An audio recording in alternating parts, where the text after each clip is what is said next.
Chapter 591. 3 days later, the order to seal off the city of Shangzhou was lifted. The Pure Heaven Bureau shifted their search to the outside of the city, and they strengthened their efforts to wipe out the remaining deviant forces. In the evening, Su Zai walked out of the city leisurely with a conical hat on his head. The city gate of Shangzhou closed slowly behind him. The darkness of night enshrouded the fields. He took the last ferry boat to cross the Qingshan River and arrived in the midst of the mountains where spring was more vigorous. During the first half of the night, the mountains looked like countless giants against the backdrop of the gloomy sky. The giants held hundreds of invisible ropes in their hands, blocking all the paths. A few sword lights illuminated the cliffs, and the formations hidden in the cliffs revealed their traces. Let me introduce myself. I'm Ma Hua, a disciple of Aoyama. All the battles on Liangwang Peak in the last 50 years are my doing. Ma Hua looked at Su Zai with narrowed eyes and said with a faint smile, "What do you think of the formations I prepared for you today?" Looking at the surrounding peaks, Su Zai said, "Encircling 3 and letting 1 go is a good idea in the military strategy. But how can you keep me here? If it were the complete sword formation of Aoyama, how could I trick you into coming here?" Ma Hua said, "I'm keeping you here with a person." No sooner had he said this than a sword rope dangled down from the cliffs. A woman was tied to the end of the rope. She was the Old Cucumber in Shangzhou. The Old Cucumber's face was pale, her eyes showing extreme fear. As she was about to call for help, she suddenly closed her mouth when she saw the man wearing the conical hat at the foot of the mountain. She bit her lip so hard that it bled. Su Zai understood what Ma Hua meant, and he couldn't help but laugh out, asking, "Do you know who I am?" If Ma Hua knew that he was the former young master of the mysterious dark sect and a famous deviant cultivator, he wouldn't have threatened him with a prostitute. "I don't know who you are, but I know this Old Cucumber is very important to you. Otherwise, why would you do such a terrible thing for her?" Ma Hua continued with a faint smile. "Of course, if you tell me who you are and tell me about the conspiracy between you and Shinma Peak, I can let her go and spare your life." Su Zai was speechless. He shook his head with a smile and turned around, heading toward the Qingshan River. A sword chime rang out, followed by a muffled groan. A bloody hole appeared on the old turtle's body. The pain was unbearable, and sweat drenched the hair on his forehead. Su Zai halted his steps and said to Ma Hua, "She's just a regular prostitute. She has nothing to do with me." Ma Hua said, "Maybe it's the truth, but I have to try to the extreme. Later, I'll try to cut off her flesh with the flying sword. How many pieces do you think I can cut?" Su Zai said, "They all say that we are deviant devils, but it looks like you disciples of Aoyama are much more deviant than me." Ma Hua said, "Follow the right path and don't question her heart. If she can use her life to capture you, she will die a worthy death." The young disciples of Liangwang Peak thought their senior brother's words made sense. If they wanted to eliminate evil, they should do whatever they could. Yu Siluo stood on a peak and frowned when he heard this. He thought that the man in the bamboo hat was wrong, but the cultivation level of the man in the bamboo hat was too high, so he couldn't stop him. Su Zai didn't want to deal with these idiots, so he turned around and headed toward the Qingshan River again. The expression on Ma Hua's face changed slightly, wondering if he had miscalculated. A hint of fierceness flashed in his eyes, and the flying sword shot up into the sky again, slashing toward the old turtle in front of the cliff. A light blue sword light flew over from the high sky and hit the flying sword precisely. Guananshan landed in front of the cliff. Yu Siluo and the other disciples of Liangwang Peak were startled to see their senior brother, and they all rode their swords to meet him.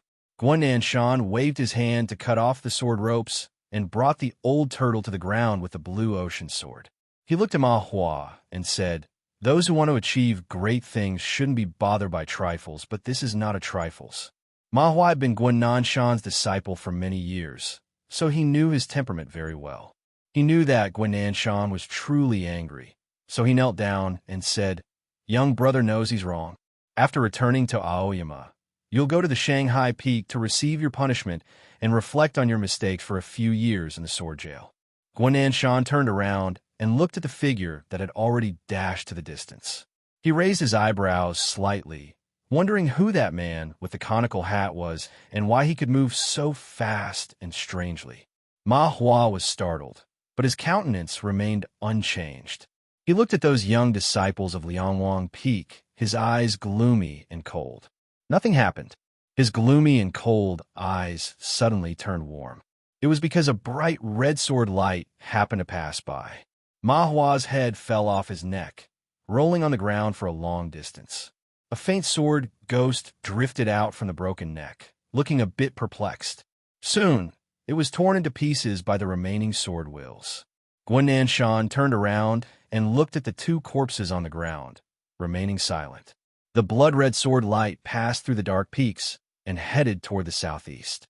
The old turtle knelt on the ground, putting his palms together in front of the blood-red sword light, tears streaming down his face.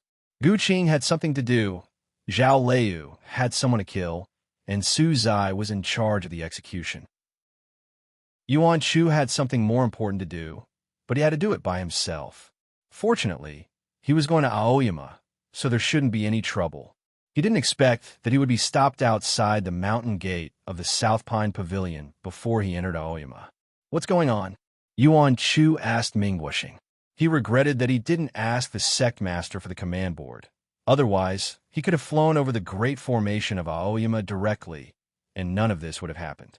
Ming Guoxing said innocently while rubbing his gray hair, "It's strictly controlled now. Everyone who enters Aoyama must be verified by the Shilai Peak."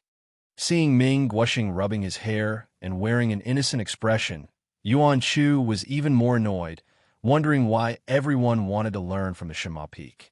He didn't have the patience to wait here. He waved his hand to dismiss Ming Guoxing and walked toward the mountain gate.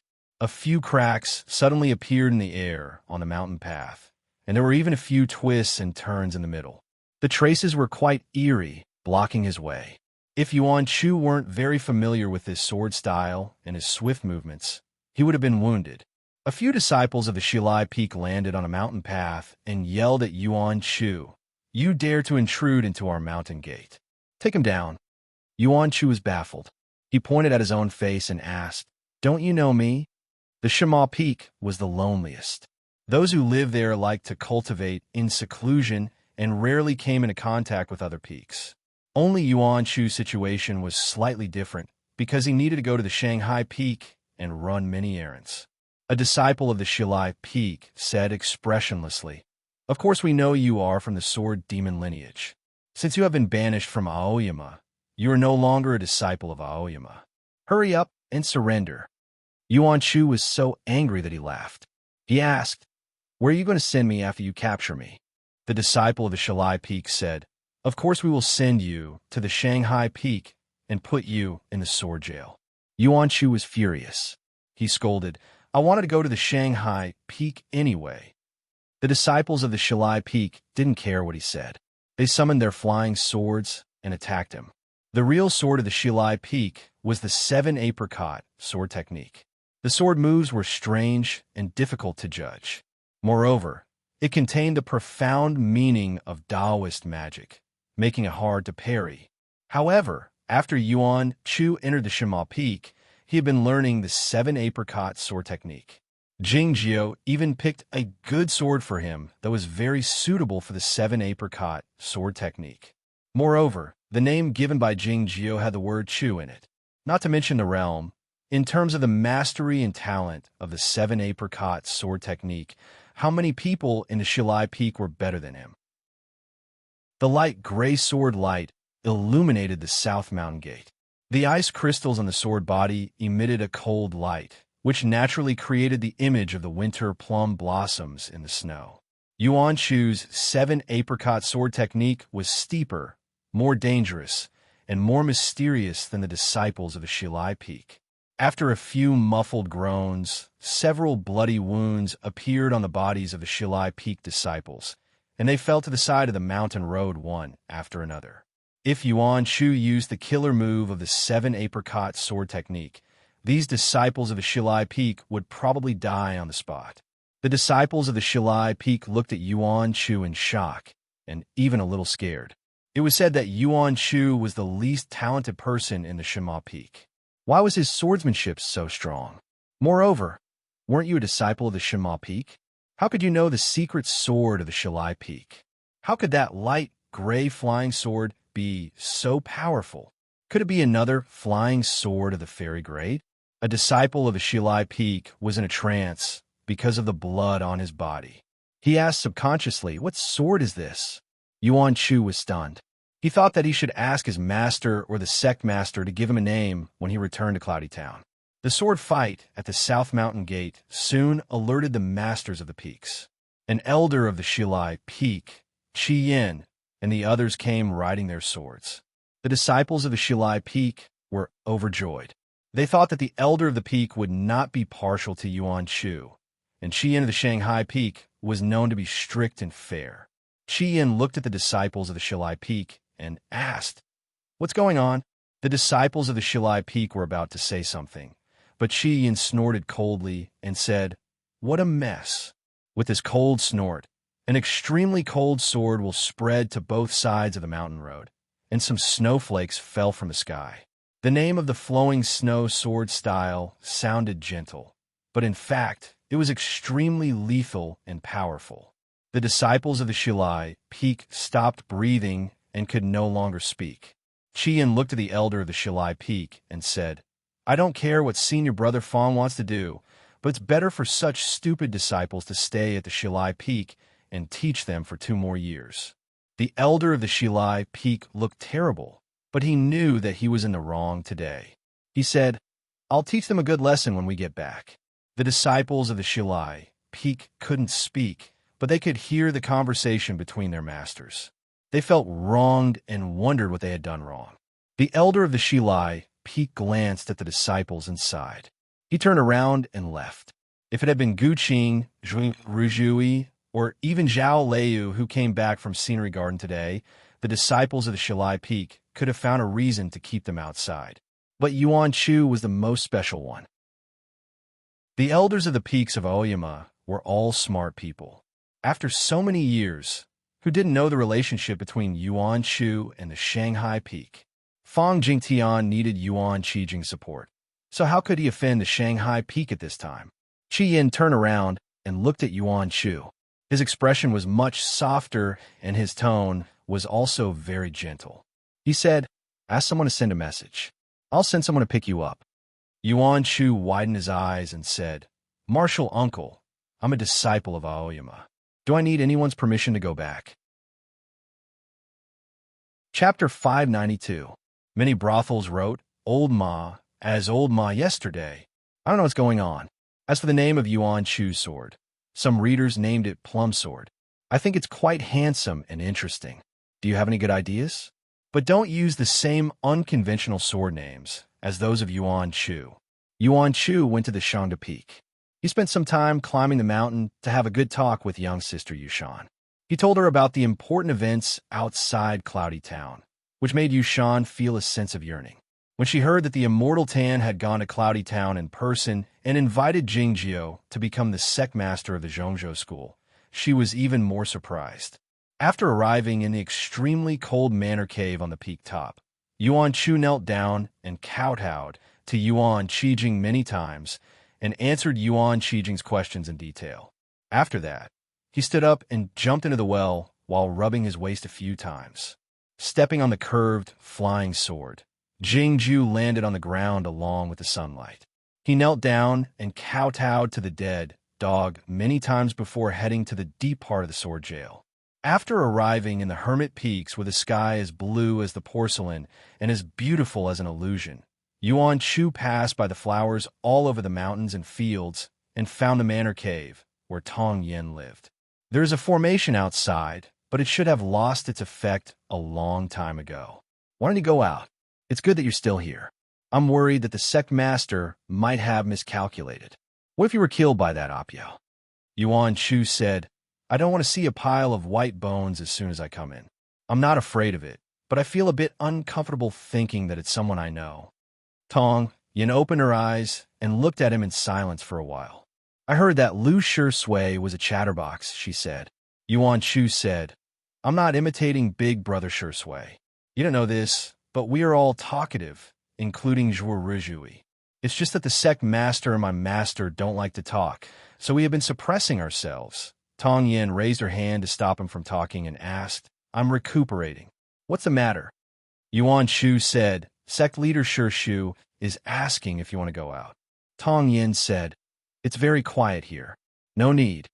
Yuan Shu continued, Martial Uncle Head still has a lot of things to ask you about Zhongzhou School.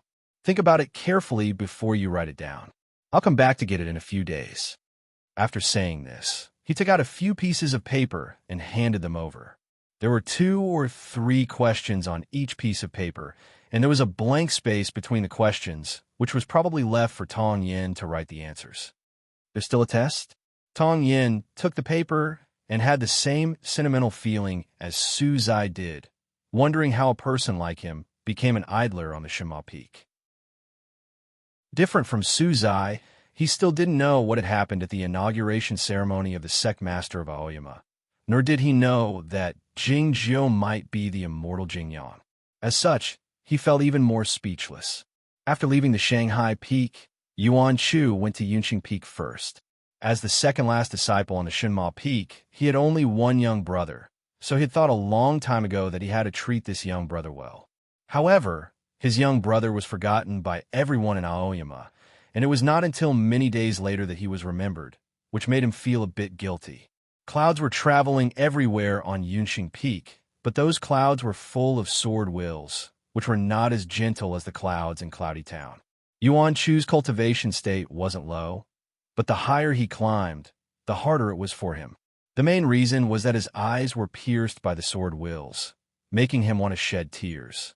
The higher he climbed, the more tears he shed, and the redder his eyes became. His remorse toward his young brother gradually turned into complaints. Why did you climb so high for no reason? The peak top was not far away. The iron eagle was hovering in the sky. Yuan Chu rubbed his eyes and finally found his young brother. Ping Yongka was sleeping soundly in the cave he had dug out. It was evident that he was sleeping rather than cultivating because his cross-legged knees had loosened a long time ago. He leaned against the cliff rock with his eyes closed, his eyelashes unblinking, his face ruddy, and his snores vaguely audible. Looking at his young brother's face, Yuan Chu admired him for being able to sleep so soundly in such a formidable and terrifying world of sword wills. Since Ping Yongka was fine, he waited for him to wake up according to Jing Jiu's instruction. Yuan Chu walked down Yunqing Peak and went to Shinma Peak. The inhibition of Shinma Peak had been opened, and he couldn't go up there without the thoughtless sword. So he greeted the monkeys at the foot of the peak and said, to make sure there was nothing wrong in the peak, and then he set off on his way back. When he returned to Cloudy Town, the flowers on the trees wilted in the early summer wind, and the water in the stream became much heavier. But Scenery Garden was still so cool and pleasant, because there was a huge blue ice cube in the courtyard, emitting a bone-piercing chill. Apia was frozen in the ice cube. She opened her eyes wide, looking at the faces and sceneries outside the ice cube that were deformed by the refraction of light. She thought that if she had known that she would come here, she wouldn't have left. It was difficult to gather all the peak masters for the Aoyama meeting in previous years, and it was even more difficult to gather this year. Yuan Qijing didn't show up as usual. Tianguang Peak was empty. Nan Wang claimed to be behind closed doors. The poor Chen Yutian was sent to the West Ocean by Fong Jingtian again because of the White Ghost. Zhao Liu was in Cloudy Town. As a result, only 4 people were left in the Grand Hall in front of Shilai Peak. Qi Yin attended the meeting as the representative of Shangda Peak. Fu Wang, the peak master of Yunqing, asked, "What are you going to do with the Gu clan and the Precious Tree House?" "I don't think it's appropriate," Guang Yuanjinren said emotionlessly, similar to the immortal Tan, the sect master of Zhongzhou School. Shiriyue Peak was nominally in charge of the distribution of the cultivation resources in Aoyama. If Guang Yuanjinren insisted on his opinion, it would be unjustifiable for Aoyama to do something to the Precious Tree House and the Gu clan. Fu Wang said, The problem is that Shenma Peak has gone too far. They have to be punished. Fang Jingtian shot a glance at Qi Yin and asked, "What does Shangda Peak have to say about it?" Jian Ryun insists that the deaths of his family and the Ma clan were caused by those in Cloudy Town. Qi Yin continued expressionlessly, "But there is no evidence to prove it. I told him to stop bothering about this matter." No evidence to prove it? Fu Wang was the peak master of Yunqing, so he had to protect Jian Ryun, who came from Yunqing Peak. He asked while staring into Qi Yan's eyes. That deviant swordsman outside Shangzhou City was on the verge of being captured. Why did the thoughtless sword of Zhao Liu show up? Qi Yan didn't back off, saying while staring at him icily, "Guanan Shan has already made it clear that Zhao Liu went there with him. What's the problem?" Guang Yuanjinren signaled for them to stop arguing. He turned to Fang Jingtian and said, "The most important thing right now is the visit of the Immortal Tan to Cloudy Town. Do you really think he will join Cloud Dream Mountain?" Fang Jingtian asked nonchalantly. "It's just a trick of using the enemy as leverage." Guang Yinjinren said, "What if he did go there? You people have expelled him from Aoyama, but this can't be counted as betraying the mountain gate." Fang Jingtian understood what he meant, saying expressionlessly, "Let's stop here then. As long as those people behave themselves, nothing will happen." It had been a year since Jing Jiao and the others had left Aoyama. It was snowing in the cold winter, and the New Year festival was approaching. Cloudy Town was as busy as usual, and no one could be seen outside the patch of fog. Some cultivation practitioners who didn't want to give up stayed in the town, looking at the fog in the distance. They didn't care too much about the New Year festival, and they didn't need to go back to spend time with their families. As such, the hot pot business in the restaurants was as good as ever. Though the cultivation practitioners didn't care about the New Year festival, it didn't mean that they didn't celebrate it. The interactions between the cultivation sect were essentially the same as the interactions between the clans and the human world. They both needed to visit each other and send gifts to maintain their relationships. As the leading sect of the Orthodox sects, the Aoyama sect was naturally the one who received the gifts.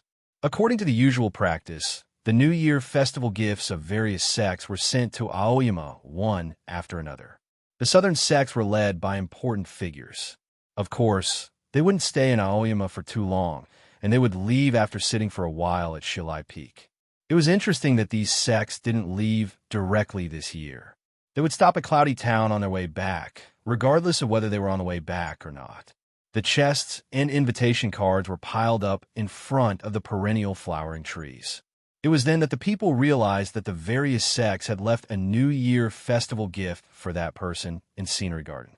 The gifts left for Scenery Garden by the Platonist sect, the Mirror sect, and the Ozawa sect were especially valuable, comparable to the gifts given by their own sects in Aoyama. Soon after, another shocking piece of news came from Zhaoga City. The Pure Heaven Bureau gave 1/3 of the resources of the Aoyama sect to Scenery Garden, and it would continue until the Plum meeting 4 years later. The attitude of the imperial court and these sects was quite obvious. The suppression of the Gu clan and the Precious Tree House by some people in Aoyama's sect was blocked. Scenery Garden had a special status in people's hearts. There were clouds on Cloud Dream Mountain as well, and the scenery there was better than that of Scenery Garden. By the high platform on the cliff, a large tree extended outward, its leaves golden all year round, looking beautiful and marvelous. "Aoyama is still conscious," said the Immortal Tan as he walked to the edge of the cliff and looked at the ocean of clouds in the south. Bai Jinren came to his side and said, "No matter whether he is Jingyang or the All-in-One, it would be best if he could come to Cloud Dream Mountain. However, you and I are well aware that it's impossible." The reason he retreated was not to protect himself, but to prevent a civil war in Aoyama. I think Taiping has the same idea. That's why Fang Jingtian withdrew his troops. The Immortal Tan said expressionlessly, and Yuan Qijing is still alive. The current situation in the cultivation circle was clear. No one could replace the immortal Lu Ci, and Fang Jingtian had just entered the heavenly arrival state, so he was still far from being a match for the figures in the upper state. In comparison to the Zhongzhou school, the Aoyama sect was still a bit weaker. If these ideas can't be realized, we will have no choice but to fight against Aoyama head-on. The human world is beautiful but fragile. I'm worried that we can't stand it." The immortal Tan said this with a sympathetic expression while looking in the direction of Zhaoga City. Bai Jinren asked while looking at his profile, "What do those at the back of the mountains say?" The immortal Tan said, "Those old men are either as calm as still water or as dry as a well. They have no desire to deal with the affairs of the human world. Ko Qingtong is the only one who has some desire." Hearing the name of Ko Qingtong, the mist on Bai Jinren's face dispersed a bit, her eyebrows furrowed slightly. It was evident that even she felt it was a bit troublesome. The immortal Tan said calmly, "The bloody demon church has been destroyed, and he has been on the Cloud Dream Mountain for 1,000 years. His ferocious and stubborn nature has been erased a long time ago. If we want the human world to suffer less, we have to win the Battle of Zhaoga City as soon as possible. When we need him to strike, we can't hesitate." Bai Junren said, "If we can kill both Taiping and Jingyang, we have to use him." The immortal Tan said, "This pair of brothers have unparalleled intelligence, but their cultivation states are too low. What I'm worried about is the attitude of Zen Master and that person in White Town." Looking at the ocean of clouds in the north, Bai Junren said, "If that's the case, we have no choice but to kill them both." They referred to Zen Master and the Broadsword King, Chao Yuan. Even the Center Sect would have a hard time killing these two swordsmen. Yet, Bai Junren said it as if it was a matter of course.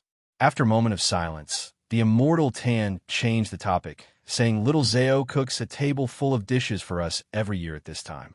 This place was not the main valley of the Cloud Dream Mountain, but the manor cave of Bai Zao. Bai Junren's voice didn't grow any gentler. It was still as nonchalant as before. "The dishes she cooks are not as good as Tong Yan's." "Let's go and see her," said the immortal Tan. The ocean of clouds drifted up slowly, passing over the golden trees and covering the entire high platform. The immortal Tan and Bai Junren came to the great formation of Cloud Dream. This place was deep under the ground, and it was dark all around. The spiritual source emitted a faint green glow once in a while, looking like the veins of a leaf. In addition to the glow of the spiritual source, a pair of huge, deep yellow eyes could be seen in the darkness, which were the eyes of the unicorn. The unicorn was gazing at the distance with a nervous expression in his eyes. Even he felt a great deal of pressure. There was a stone platform in the deepest part of the great formation of Cloud Dream, where a great deal of spiritual energy gathered. Bai Zao sat there with his eyes closed, the white ribbon tousling without the aid of the wind. Chapter 593. Roll call. The following students won prizes in the book review section: Murakami Xia Shujun, Gathering and Dispersing Quicksand Ji; Evil Guangjun, Silentist; Giga Lin Tianxian, Dreaker; Puyang Magic God; Super Colonel Blackstar; Bozer Chi Feng, Scorpion of November; 157 Qian, Shuyu 1212116472169. Please join the group and contact the moderator. Longing for bamboo of morning and evening. Provide your information and receive the prize. I heard that you're all the highly praised contestants mentioned in this chapter. In the late winter of last year, Jingzhou left Aoyama with the other young people and moved to a courtyard outside Cloudy Town. Everything was a bit messy, so they spent the New Year's Day in a casual manner and had a hot pot. Zhao Liu was the only one who hugged him earnestly. Scenery Garden was peaceful this year. The students' cultivation went well, and the troublesome issues were solved. As a result, they decided to spend the New Year's Day in earnest, except for Jingzhou, who was still lying on the bamboo chair in a daze, thinking about something. Gu Qing, Zhuo Ruzhui, and Yuan Chu came to the front of the roof corridor and knelt down in front of the bamboo chair. They kowtowed to it and stood up to leave, ready to continue their cultivation. They had been cultivating diligently this year because they knew that Scenery Garden would be very dangerous in the future, even though it looked peaceful and beautiful at the moment. As they were about to walk out of the courtyard, Zhuo Ruzhui couldn't stand it anymore. He stopped and asked Jingzhou, "Senior Grandmaster, we've kowtowed to him. Even if you don't give him a red packet, when will you start cultivating? As soon as he said this, Gu Qing, Yuan Chu, Ada, and Cold Cicada on his head all looked in his direction, full of anticipation and desire. Jing Jiu asked, "Is the spirit gathering formation not easy to use?" Zhuo Ruzhui admitted that the formation in Scenery Garden was the most impressive one he had ever seen. It could attract the spiritual energy of the same density as that of Qingguang Peak in Cloudy Town, where there was no spiritual source. But no matter how effective the formation was, it was not as effective as using it yourself. Zhao Leian knew what they were thinking and said, "It's too noisy, and the spiritual qi is too violent. It will hurt us." As Jing Jiu's cultivation grew higher and higher, the moment he began to absorb the spiritual energy of the world, he would be able to form a vortex that would draw in an unimaginable amount of spiritual energy. However, it was completely useless to him. Zhuo Ruzhui, Gu Qing, and Yuan Chu now know the reason. They leave with regret. Ada glanced at Jing Jiu bitterly, thinking, "If they can't stand it, I can. You're just lazy." When night fell, Zhao Leiyu returned to the courtyard and celebrated the new year as usual. Jing Jiu patted her head as a way of assuring her that he was safe. The next day was the first day of the new year. Outside the fog, which had been quiet for a long time, there was a sudden movement. Gu Qing raised his eyebrows, wondering what had happened. Then he walked out with the sword of the universe in his arms. Zhuo Ruzhui followed behind him while yawning. The swallowing boat, sword followed behind him listlessly. The two of them came to the front of the garden and found that it was not what they had expected. They knew all the visitors.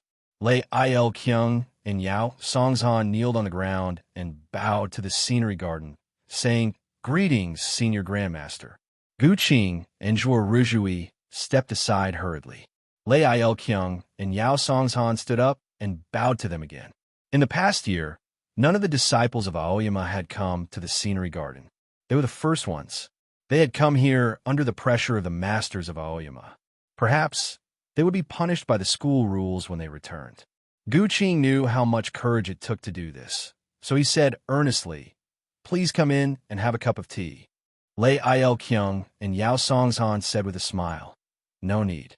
We're just here to visit Senior Grandmaster. We're leaving now." After saying that, they left Cloudy Town on their swords.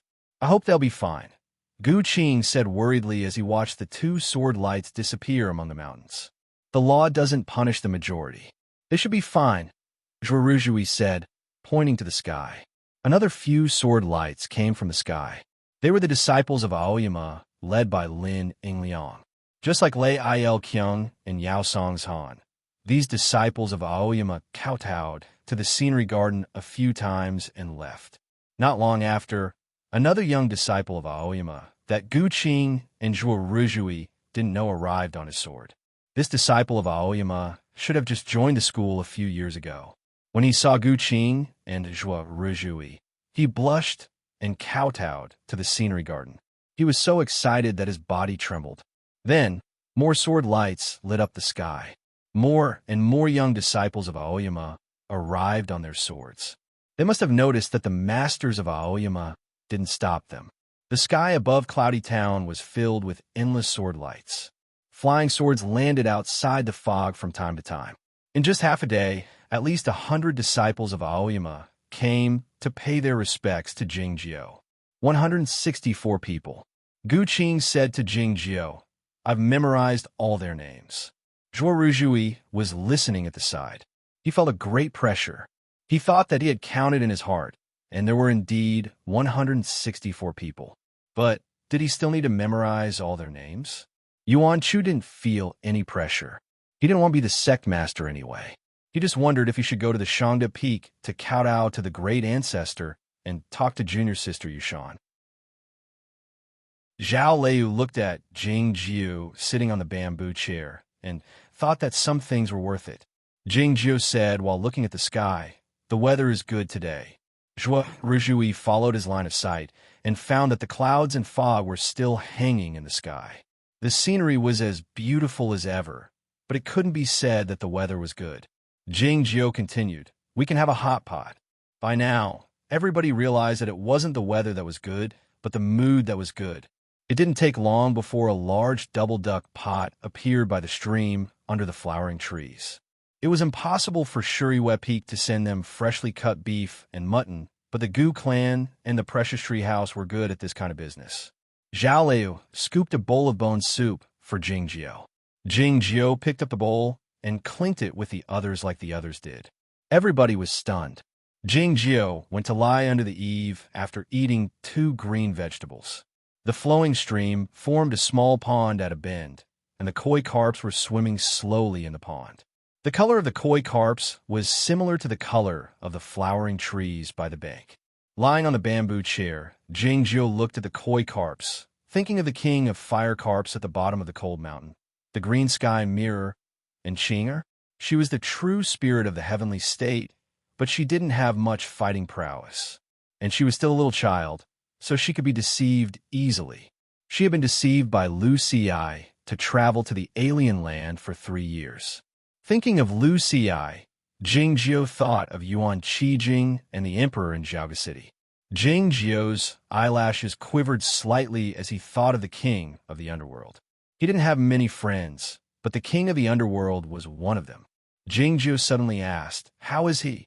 Yuan Chu was staring at Zhuo Rujui's shoulder and was about to snatch the bowl from him. Hearing this, he put down the chopsticks and bowl in his hands hastily, saying, "He's still being stubborn." Jingjiao uttered him and said, "Put him out." The word "put out" was usually used to describe objects, utensils, and antiques, but not a person. Yet, that person was inside a blue ice cube. The blue ice cube was placed in the middle of the courtyard. It had been a while since they left the Shanghai Peak, but the blue ice cube didn't melt completely. Instead, 1/3 of the ice cube melted neatly, exposing Apiao's head. It was cold Cicada's ability to do it so precisely. Apiao's small face was exposed outside the ice, and the lower part of her black hair was in the ice. As she turned her head, she looked a bit comical, but also a bit adorable. "I do want the seal of the king of the underworld, but I won't betray my teacher." Staring at Jingjiao on the bamboo chair, he continued angrily, "No matter how you humiliate and tempt me, I won't agree to take you as my teacher." Gu Qing and the others looked at Jingjiao and found that he had no intention of paying any attention to this child of the underworld. So they looked at the hot pot again. "Master, the meat is ready," Yuan Chu said to Zhao Liu respectfully. Zhao Liu picked up the chopsticks and picked up some meat, saying, "Let's eat." No sooner had she finished saying this than the sword wheels arose in the courtyard. The gentle wind ruffled the flowering trees and the stream water, and the sword sounds could be vaguely heard. Apiao found it odd that nobody paid any attention to him. He turned his head in that direction and saw the hot pot and those people eating it. Zhuo Rujui's chopsticks fell down like the wind, and the meat rose up like a forest.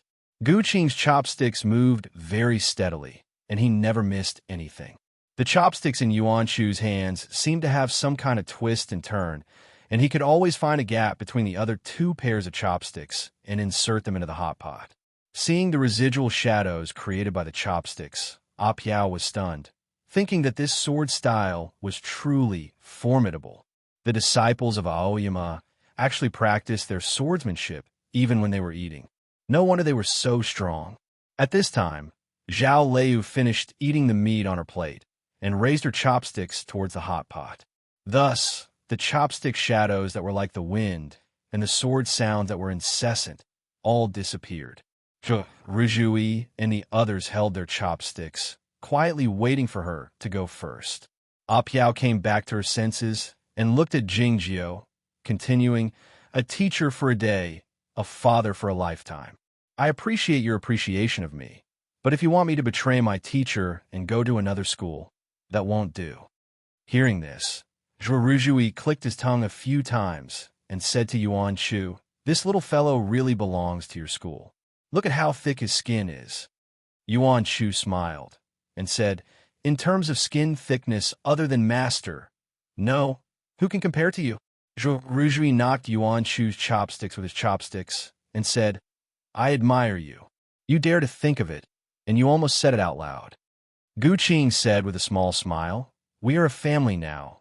There is no need to distinguish between you and me." Hearing what Apiao said, Jing Jiu said, "I'm good at persuading your master's students and disciples to betray him." He had said this to the underworld master many years ago, but Apiao hadn't heard it before, and she didn't know the story of how he led the two most outstanding disciples of Taiping Jinren, Yuan and Lu, to kill his master more than 300 years ago. She couldn't help but be taken aback. Apiao suddenly smelled a delicious smell and looked in that direction again. Looking at the boiling soup in the copper pot and those oddly shaped ingredients, the glows in her small face began to flow vaguely as she exclaimed in a trembling voice, Is this the rumored hot pot of Ezhou?" Gu Qing picked up a piece of black tripe and swung it slowly in the red soup. His movements were slow and graceful, and his voice was as gentle as a zither. "Yes, it's from the House of 9 Fragrances." Hearing what he said, Apiao stared at his chopsticks, and the expression on her face suddenly changed as she exclaimed, "It's 16 times." As the disciples of the royal family of the underworld, the change in their expressions was too obvious to be concealed, just like their moods. Gu Qing picked up the piece of black tripe and put it in Yuan Chu's bowl. "Do you want to try it?" he asked Yuan Chu with a small smile. Apiao was frozen in the ice cube, and she couldn't even raise her hands. How could she eat the hot pot? If she wanted to come out of the ice cube, she had to agree to Jing Jiu's conditions. "Humph! You guys can't entice me. I can even give up the seal of the king of the underworld, let alone a hot pot." Apiao angrily turned her face away, determined not to look at him again, but she couldn't help but slowly turn her face back. Gu Qing smiled and didn't say anything, and everyone continued to eat the hot pot.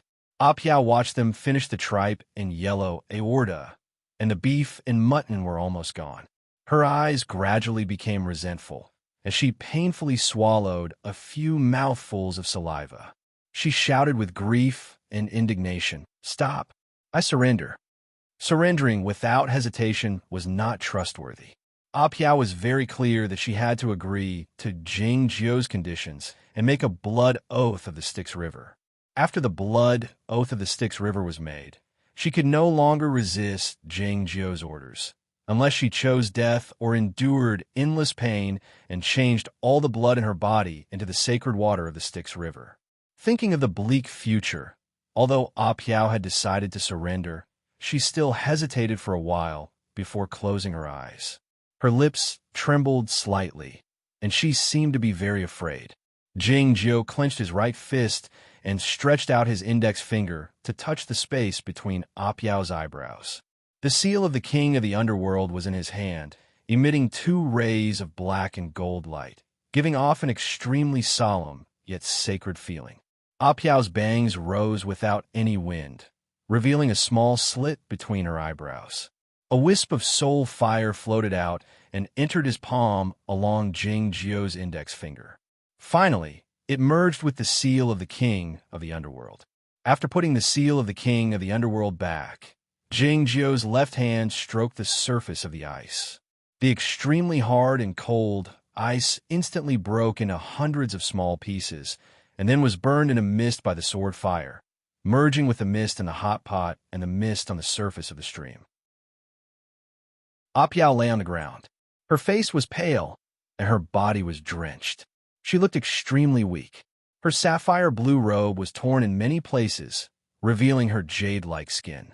"She's quite white," commented Yuan Chu while holding a plate and shoveling shrimp into his mouth. Zhuo Ruzhui chewed the chili rings and cured meat at the same time and said, "There's no sun in the underworld. How could she not be white?" Zhao Leu felt something was wrong. She was slightly startled.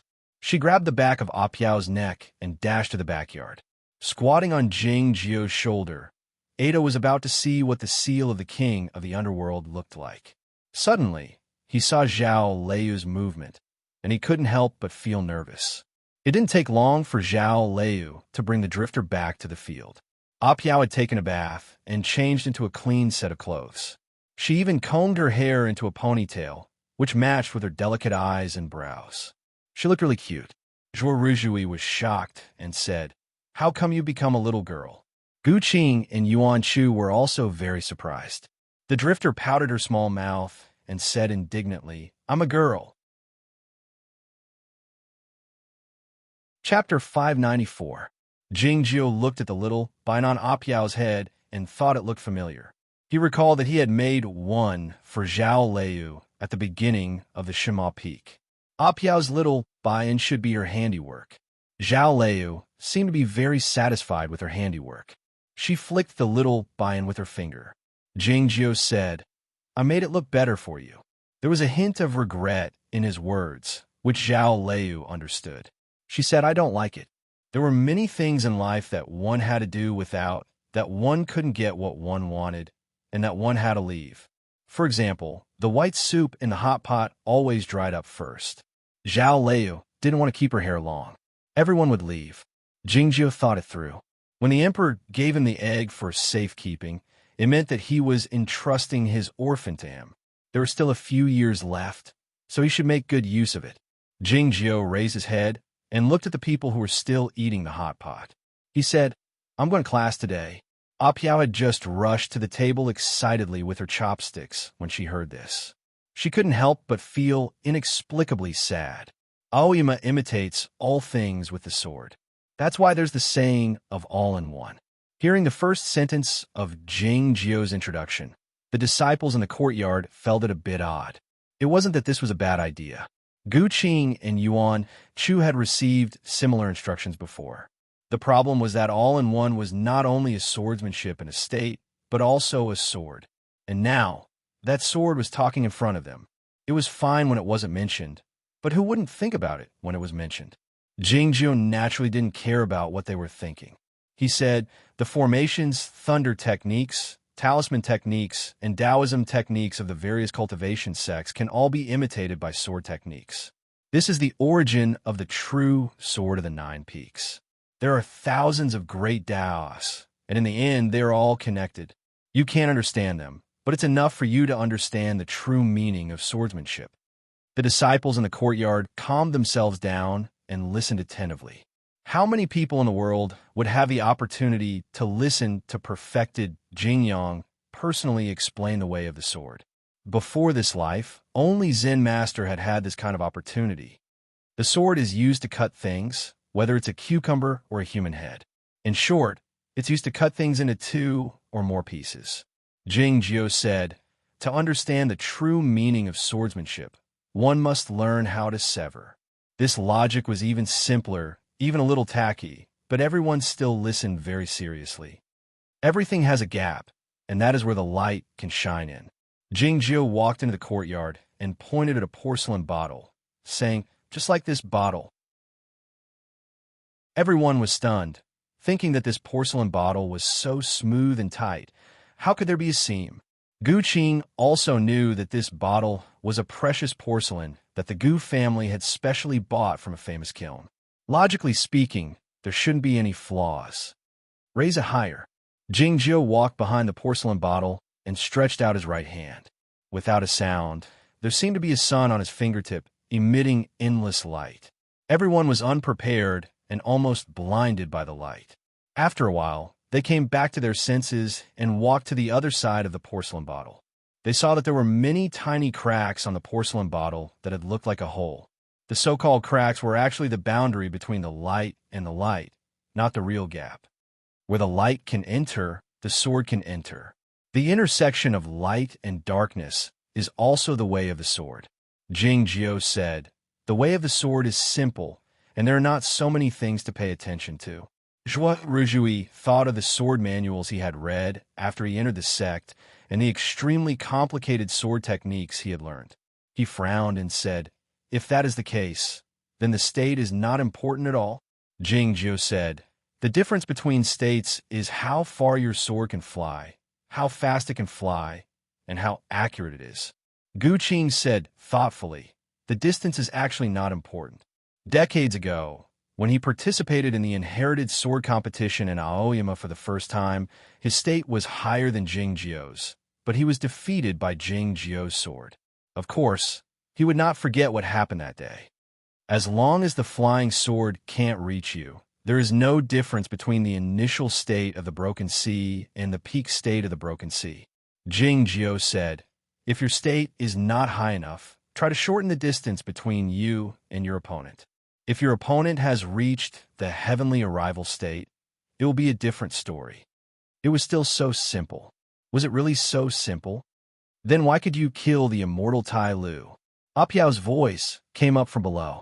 It turned out that she had been kneeling on the ground, holding the porcelain bottle with both hands. Like a painter facing a flower shelf, a pretty and lovely girl was kneeling on the ground with both hands raised. It was really pitiful. It was obvious that this was a punishment. Ada lay on the bamboo chair and clicked his tongue in wonder at the scene. He had no sympathy for the devil men of the underworld, and they were all the same targets. Yet, he didn't expect these descendants of Aoyama in Scenery Garden to be so unfeeling. Jingjiu said to Apiao, it's because I'm me. Apiao had never seen such a shameless and narcissistic person in her life, but she didn't dare complain, not even criticizing him in her mind. Though she hadn't witnessed the formidable power of the blood oath of the underworld river, she had heard of it many times since her childhood. Teacher, I can't practice the sword work of Aoyama, so it's useless to listen to all this. As my teacher, you have to teach me something. Apiao lifted her small face and looked at Jingjiu with a pitiful expression. According to the usual practice, or to be more precise, the practice when Taiping Jinren took in the underworld masters, she called Jingjiu teacher instead of master. Jingjiu said, I'll teach you the control of soul fire in 3 years. Apiao protested. Back when the royal granduncle gave you the seal of the king of the underworld, you must have promised him that you would teach me. Why did you have to wait 3 years? Jingjiu said, what I promised was to choose an heir for him, and then teach that heir the control of soul fire. The meaning of this statement was clear. Jingjiu didn't need to choose Apiao to be the next king of the underworld, so he didn't need to teach her the control of soul fire. Apiao felt it was a difficult life to live. She said tearfully, all right, what should I do in the next 3 years? Wait to be tested by you, or take care of your daily life? Jingjiu thought she was far inferior to Lu Shui and Gu Qing in this aspect. So he said, I'll teach you the art of being an emperor. Apiao was taken aback, asking what? Jingjiu explained, I'll teach you how to be an emperor. Everybody, including Zhao Liu, fixed their gazes on Jingjiu, full of bewilderment and bewilderment.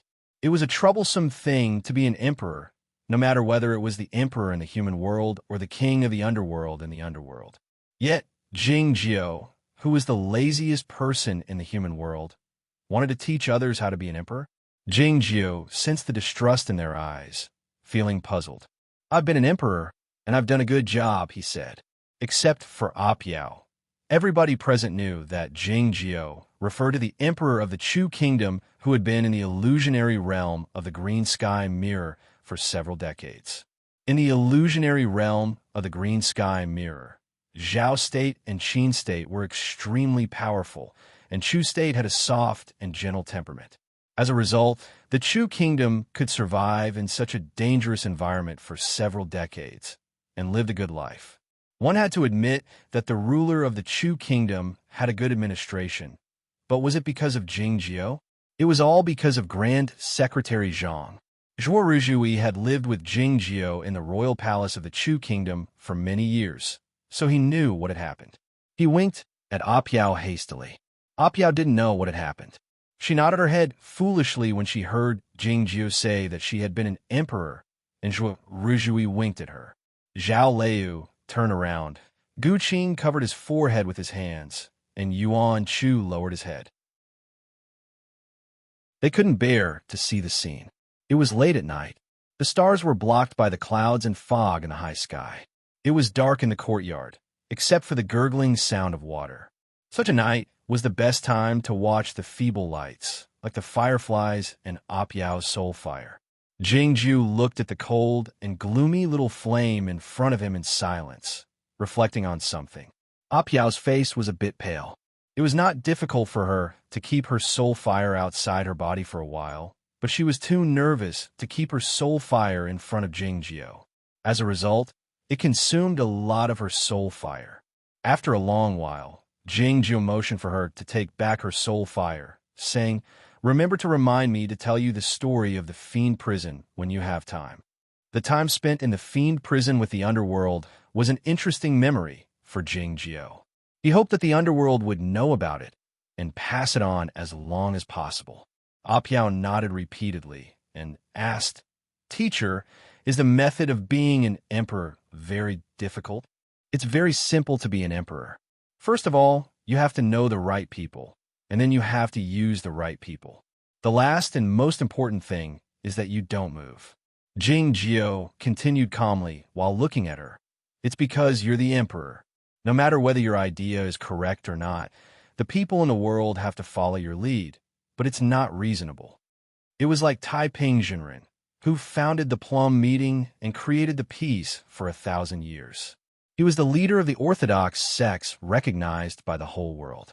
In a sense, he was the real emperor of Chaotian. Jingjiu looked at the night sky and waved his sleeve a few times. The clouds and fog in the sky dispersed, exposing the bright stars. The starlight shone on Cloudy Town and every place in Chaotian, and it must be shining on that person. What was he doing now that he had succeeded in total transformation? The world in the illusionary realm of the green sky mirror had woken up a long time ago. The White Emperor of the Qin Kingdom had died suddenly, and the world was in turmoil. It took a few years for the peace to be restored. The Qi Kingdom and the Zhao Kingdom had succeeded in restoring the Qin Kingdom, and the Qin Kingdom had returned to its original territory. The situation in the Chu Kingdom was similar, except that the late emperor didn't have a descendant. In the end, the chancellors and the scholars decided to appoint the royal dowager, Zhao, as the new ruler. The royal dowager Zhao was very generous to the former Chu Kingdom, so the aristocratic families and chancellors of the Chu Kingdom still enjoyed a high status.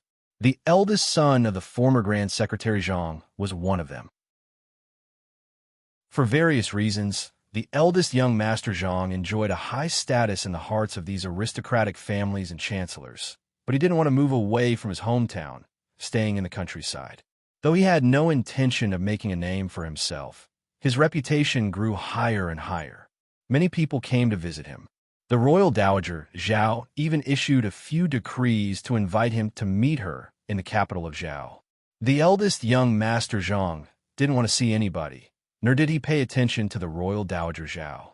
He led his family in growing vegetables in the countryside.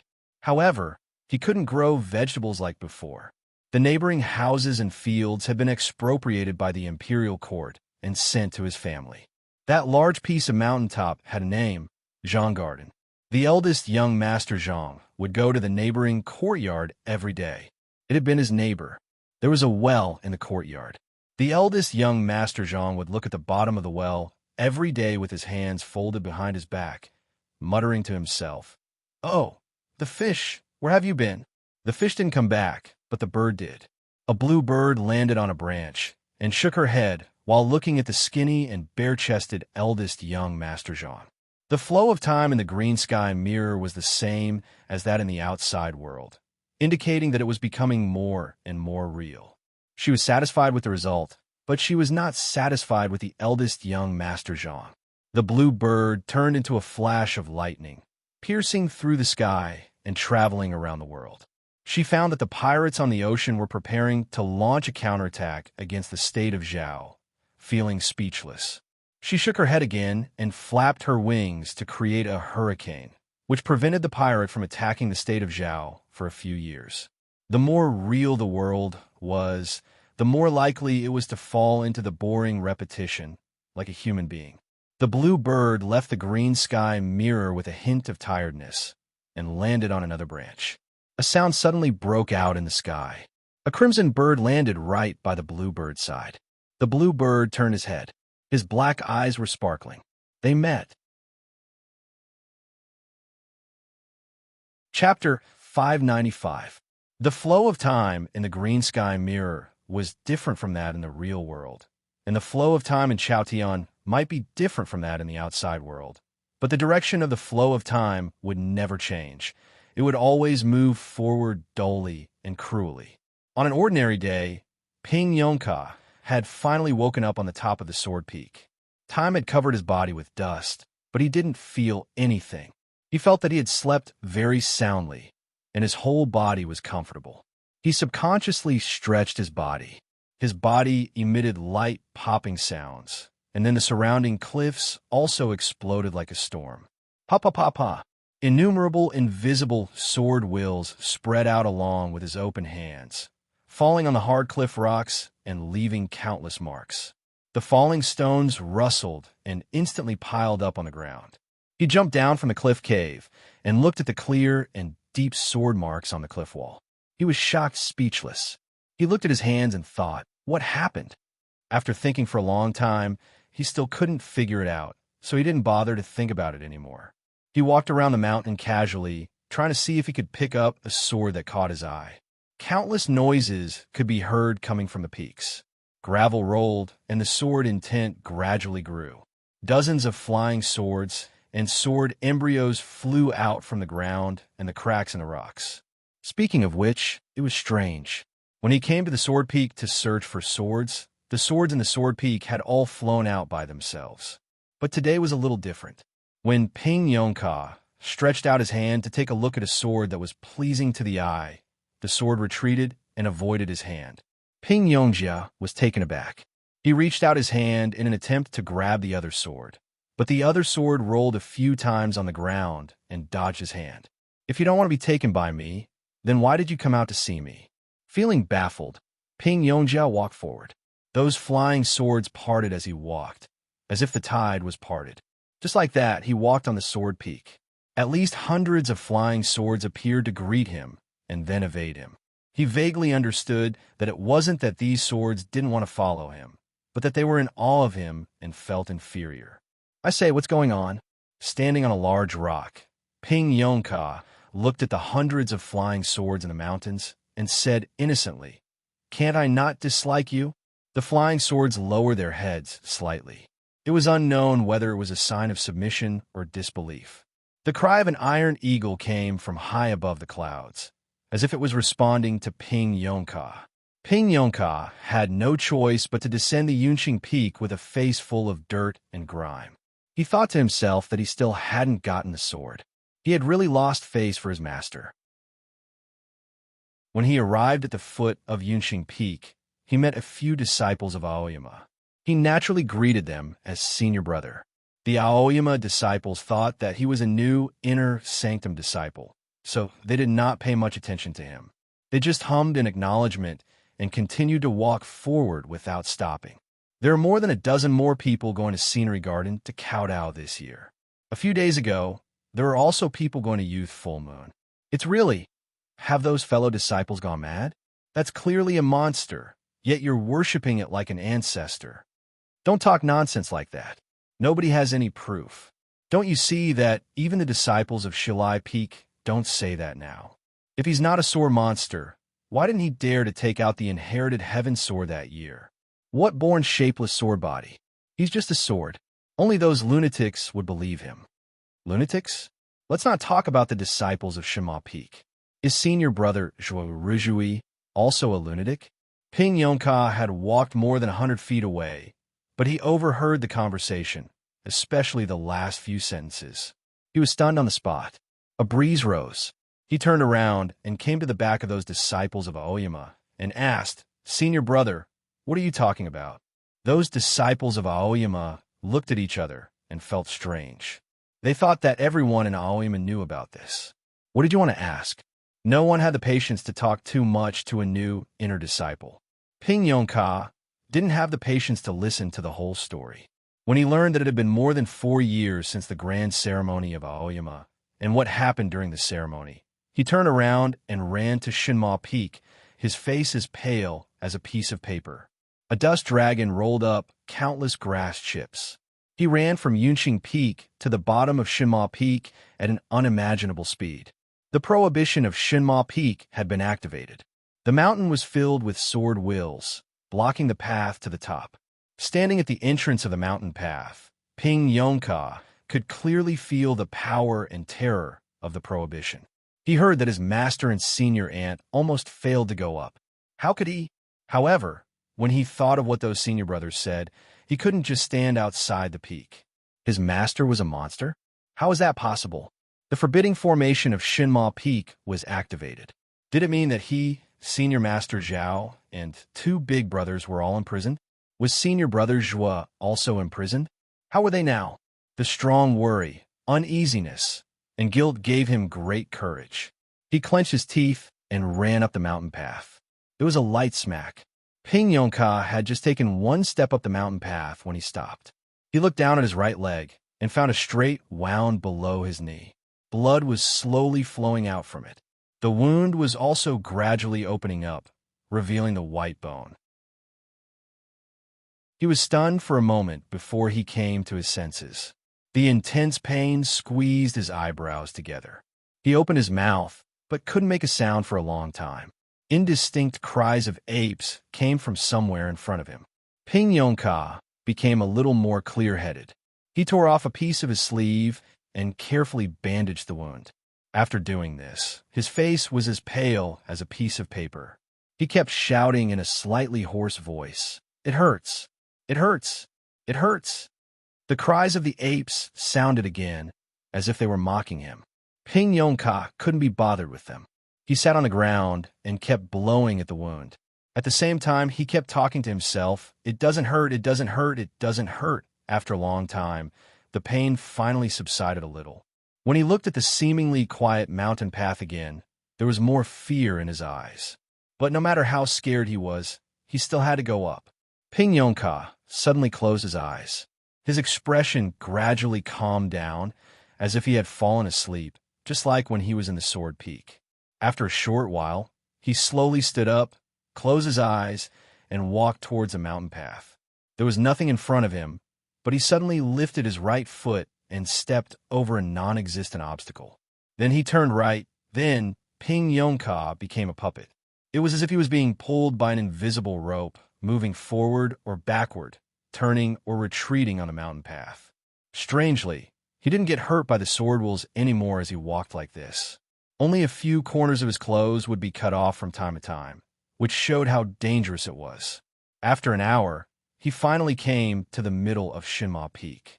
There were a few thin bloodstains on his face, and his clothes were in tatters. He seemed to have met with some trouble here. He stopped for a long time. Ping Yongka suddenly cursed. He opened his eyes bravely, took a deep breath, and jumped forward. "I jump! I jump! I jump!" So the puppet turned into a rabbit and jumped forward on the mountain path. After an unknown amount of time, he actually jumped to the peak just like that. The top of Shinma Peak was deserted. The stone door of the abode of immortals was closed. Withered leaves fell on the Taoist temple. It looked very bleak. The abode of immortals was a place to sleep, the Taoist temple was a place to watch the snow, and the cliff was a place to step on the clouds. The sea of clouds was the same as yesterday. It would snow in winter, but those people were gone. The bamboo chair that he used to lie on was also gone. Looking at the familiar yet strange scenery in front of him, Ping Yongka felt very lonely. He couldn't help but feel sad. His master was betrayed by those scoundrels. Instead of being imprisoned in Shinma Peak, he was driven out of Aoyama. He probably wouldn't live long. Even if it was a place that could be regarded as home, it was meaningless without people.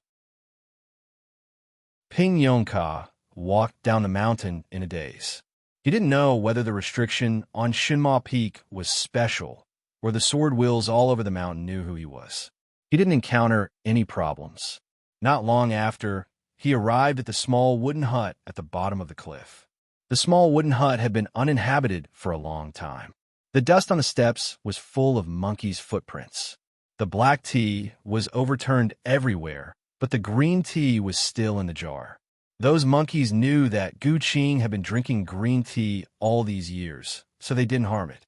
Ping Yongka looked at the green tea in the jar and felt sad. Where was senior brother Gu Qing? Could he come back to drink tea? He left the small wooden hut and went to the stream. In those years, he often came here to pick up the stones that Master Ant cut with a thoughtless sword. Sometimes he would ride the horse. Where did the horse go? Ping Yongka looked around the mountain stream.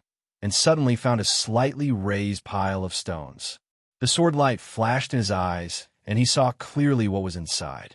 The horse was already dead. So many years had passed. Ping Yongka walked to the pile of stones and touched them gently. He rubbed his eyes and didn't say anything. The cries of the monkeys were getting closer. The treetops bent slightly, and the wild wind blew. The monkeys jumped out of the forest and surrounded him. They patted his back and hands carefully to comfort him. Thank you, Ping Yongka said sincerely with red eyes. He didn't think these monkeys were annoying anymore. He thanked the apes for comforting him, and thanked them even more for the good burial of the horse. A moment ago, the atmosphere by the stream was very gloomy. The next moment, Ping Yongka broke down. He shouted angrily at the foot of the peak, "I'll kill you bastards with my sword." The angry shouts echoed in the mountains and flowed down the peak together with the stream. Silence. The monkeys looked at him. Most of their eyes fell on his right hand. After the Aoyama sword cultivator reached the undefeated state, he could merge with the flying sword. Not having a sword in his hand didn't mean he didn't have one. But the monkey's meaning was very clear. "Where's your sword?" Ping Yongka said innocently. "It's a bit complicated. It's not that I can't get the sword. The key is those swords." Before he could finish, an old ape suddenly walked in from outside. Obviously, this old monkey had a very high status among the monkeys. All the monkeys stopped talking and looked at him in awe. The old monkey walked to Ping Yongka. He slowly took his hand and walked to the cliff on the other side of the stream. Ping Yongka was stunned at first. Then he remembered the stories he read when he was young and couldn't help but feel ecstatic. Silence. The monkeys stood on the other side of the stream and watched the old monkey take Ping Yongka across the mountain stream and disappear into the wild forest. There was a steep cliff on the other side of the wild forest. There were many green vines on the cliff. The place with the densest vines hid a cave. Chapter 596. Reverend Jingyang had left behind countless treasures on Shinma Peak. Even he had forgotten some of them. However, what he remembered was enough to ensure that Zhao Liu and the others would have enough for their cultivation. As such, these disciples of Shinma Peak had never worried about the magic pills and the like over the last few decades. However, when Ping Yongka pushed open the stone door of the cave and saw the flying swords and the bottle of elixirs on the shelf, he couldn't help but become excited. It was a pure green jade bottle sealed with Yamatai's talisman paper. Not a single bit of aura leaked out. One could imagine how precious the elixirs inside were. Those swords were also not ordinary items. However, what made Ping Yongka feel somewhat helpless was that when he walked in front of those swords, he once again felt the reverence and inferiority of those swords. Since these swords couldn't be used, then he might as well take some elixirs. Ping Yongka naturally knew that elixirs couldn't be taken carelessly. However, he was in a hurry to improve his cultivation level.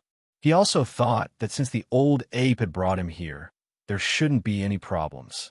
In those stories, have you ever seen a hero who jumped off a cliff to find a treasure only to die because of these reasons? Fortuitous encounters were never a problem. Thinking of the loneliness on Shinma Peak and the discussion of those Aoyama disciples, a ruthless expression flashed across his face. He picked up the green jade bottle, tore off the talisman paper, and poured the elixir into his mouth without hesitation. Seeing this, the old ape couldn't help but be stunned. It's quite crunchy. It's a bit like yellow throat. Ping Yongka chewed the elixirs like beans. Looking at the old ape's expression, he said, "Ah, sorry, I forgot to leave one for you." The old ape suddenly let out a strange cry and ran out of the cave without looking back. He didn't forget to close the stone door. Ping Yongka wondered what this meant. Just as he was about to chase after it and ask a few questions, he suddenly felt a sharp pain in his stomach. His expression changed. The old ape left the cave as fast as it could. It passed through the stream and returned to the group of monkeys, drenched all over. It let out a sharp cry to signal the monkeys to quickly hide in the forest. The monkeys did not know what had happened and retreated into the woods in a panic. It was not until they had retreated several miles that they felt slightly relieved. The old macaque climbed to the treetop and looked in the direction of the cave abode. Its eyes were filled with worry and anger. The potency of that medicinal pellet was extremely strong. Even if one wanted to break through to the free travel state, one pellet would be enough. Moreover, it would take at least a year of closed-door cultivation to dissipate. Ping Yongka had actually consumed a bottle without a care in the world. He would definitely explode and die, and the entire cliff might even collapse from the impact. Just as it was thinking about this, the treetops suddenly shook. The monkeys in the woods screamed and staggered. Some of the little monkeys even fell from their mothers. Countless waves rose from the stream, and dust rose from the ground. It was actually an earthquake. Boom! A thunderous sound came from the cliff. In the next moment, another clap of thunder sounded. The cliff shook again, and the stream became restless again. It was not over yet. The claps of thunder continued, and the ground kept shaking. It was not until a long time later that the ground calmed down. The monkeys in the woods also calmed down. They looked in the direction of the cliff, full of curiosity and uneasiness. The old ape looked in that direction, its aged eyes full of sympathy and sadness. It had been many years since such a naive or idiotic child had appeared in the Aoyama sect. The prohibition on Shima Peak was set up by Jingyang himself. It was extremely powerful and mysterious. No one could enter it, and no one could see it, but the wind and rain could. It was early winter. A snowfall arrived on time and fell on the peak top. The windows of the Taoist temple were open, but nobody was looking at them. The snow also fell in the woods below the cliff. The monkeys stared at a certain spot without moving. The snow on their heads made them look very cute. The old ape took a fruit from one of its descendants and casually took a bite before tossing it to the youngest one under the tree. It continued to look in that direction. The cliff on the other side had already collapsed, and that cavern was buried inside. That naive idiot was definitely dead, but the problem was that the apes were still unable to get close to that side. There was a vague formation in tint, an extremely powerful force that isolated the cliff from the outside world. The old ape was somewhat cautious, so it ordered its descendants to keep an eye on that place. In the following days, more snow fell. It was early spring, and another year had passed. One morning, the old ape was suddenly awakened. It looked in the direction of the cliff, and suddenly found that the collapsed rock bulged slightly, and then a hole broke open. Under the morning light, a person walked out from inside. It was Ping Yongka. The old ape and the other monkeys were extremely shocked at this scene. How could someone who was clearly dead come back to life? The old ape led the monkeys across the stream toward Ping Yongka. However, before they could get close, the look in their eyes changed drastically, and they fled back while shrieking. Ping Yongka was covered in dust, and his hair was extremely messy. He looked like a beggar, and his smell was even worse than a beggar's. He covered his nose and looked at the monkeys fleeing in all directions. His eyes were filled with regret. Then, he jumped into the stream. The snowflakes melted as soon as they landed in the stream. The water was extremely cold, but he did not care at all. He carefully scrubbed his body and used the sword fire to get rid of the stubborn dirt from time to time. After who knew how long, he finally felt that his smell was gone. He apologized to the dead fish floating in the stream downstream and walked out. Just as he was about to pick up his clothes and put them on, he smelled the stench again. He could not help but retch. He quickly burned the clothes into smoke as fast as he could. The smoke drifted by the stream. It still carried the stench, just like the lingering fear in his eyes. A year ago, he had swallowed all the pills in the bottle. The powerful medicinal power began to transform his Taoist tree directly.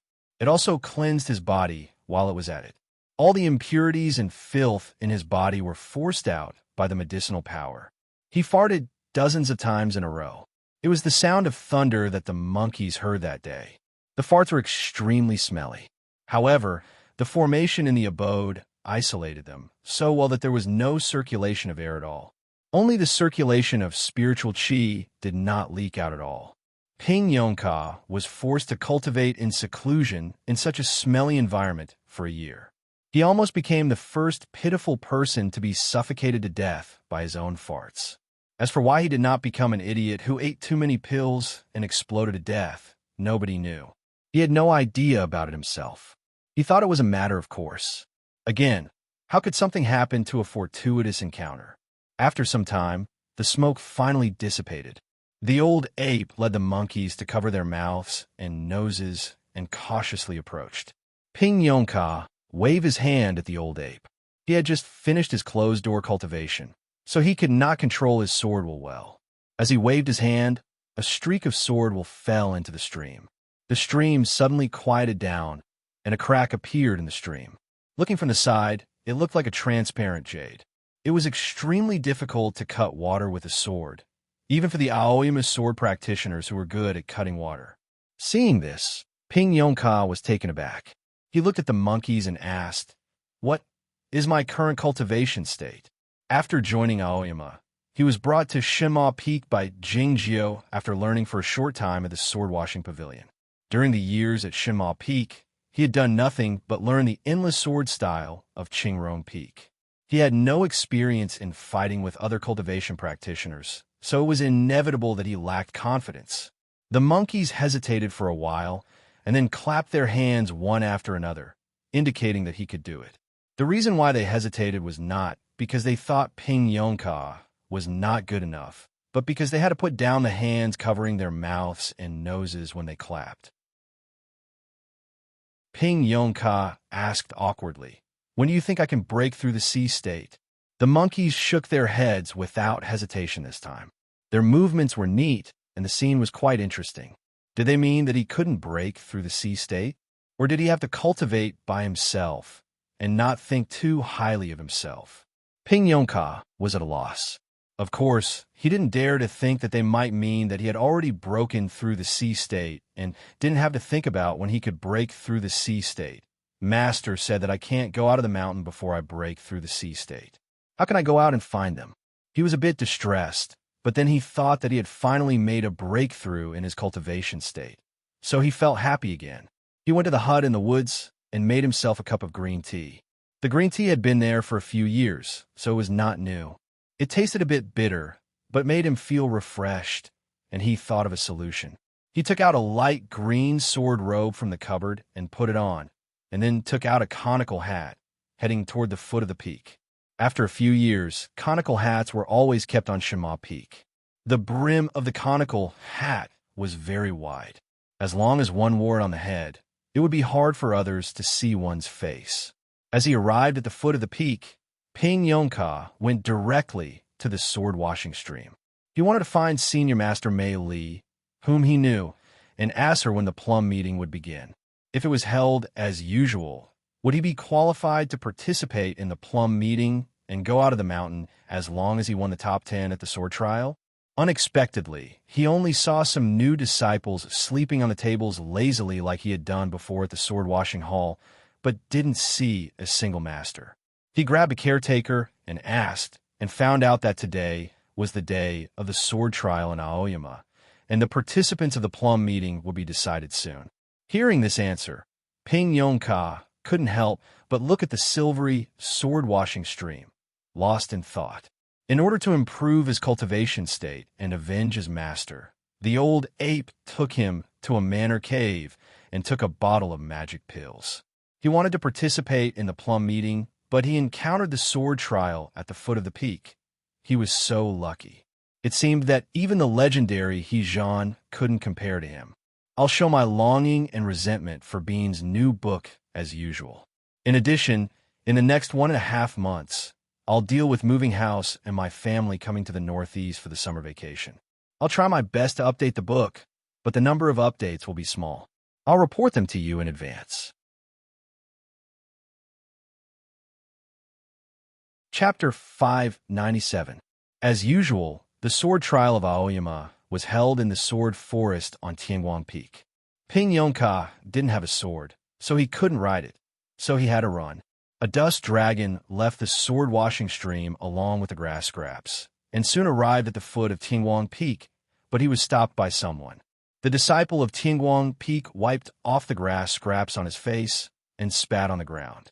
He looked at Ping Yongka and asked angrily, "Which peak are you from?" Ping Yongka didn't respond. A dozen sword strings came out from his fingers, forming a shapeless sword net. The disciple of Tingguang Peak was taken aback and said, "Oh, you are a big sister of Qingrong Peak. Please come in."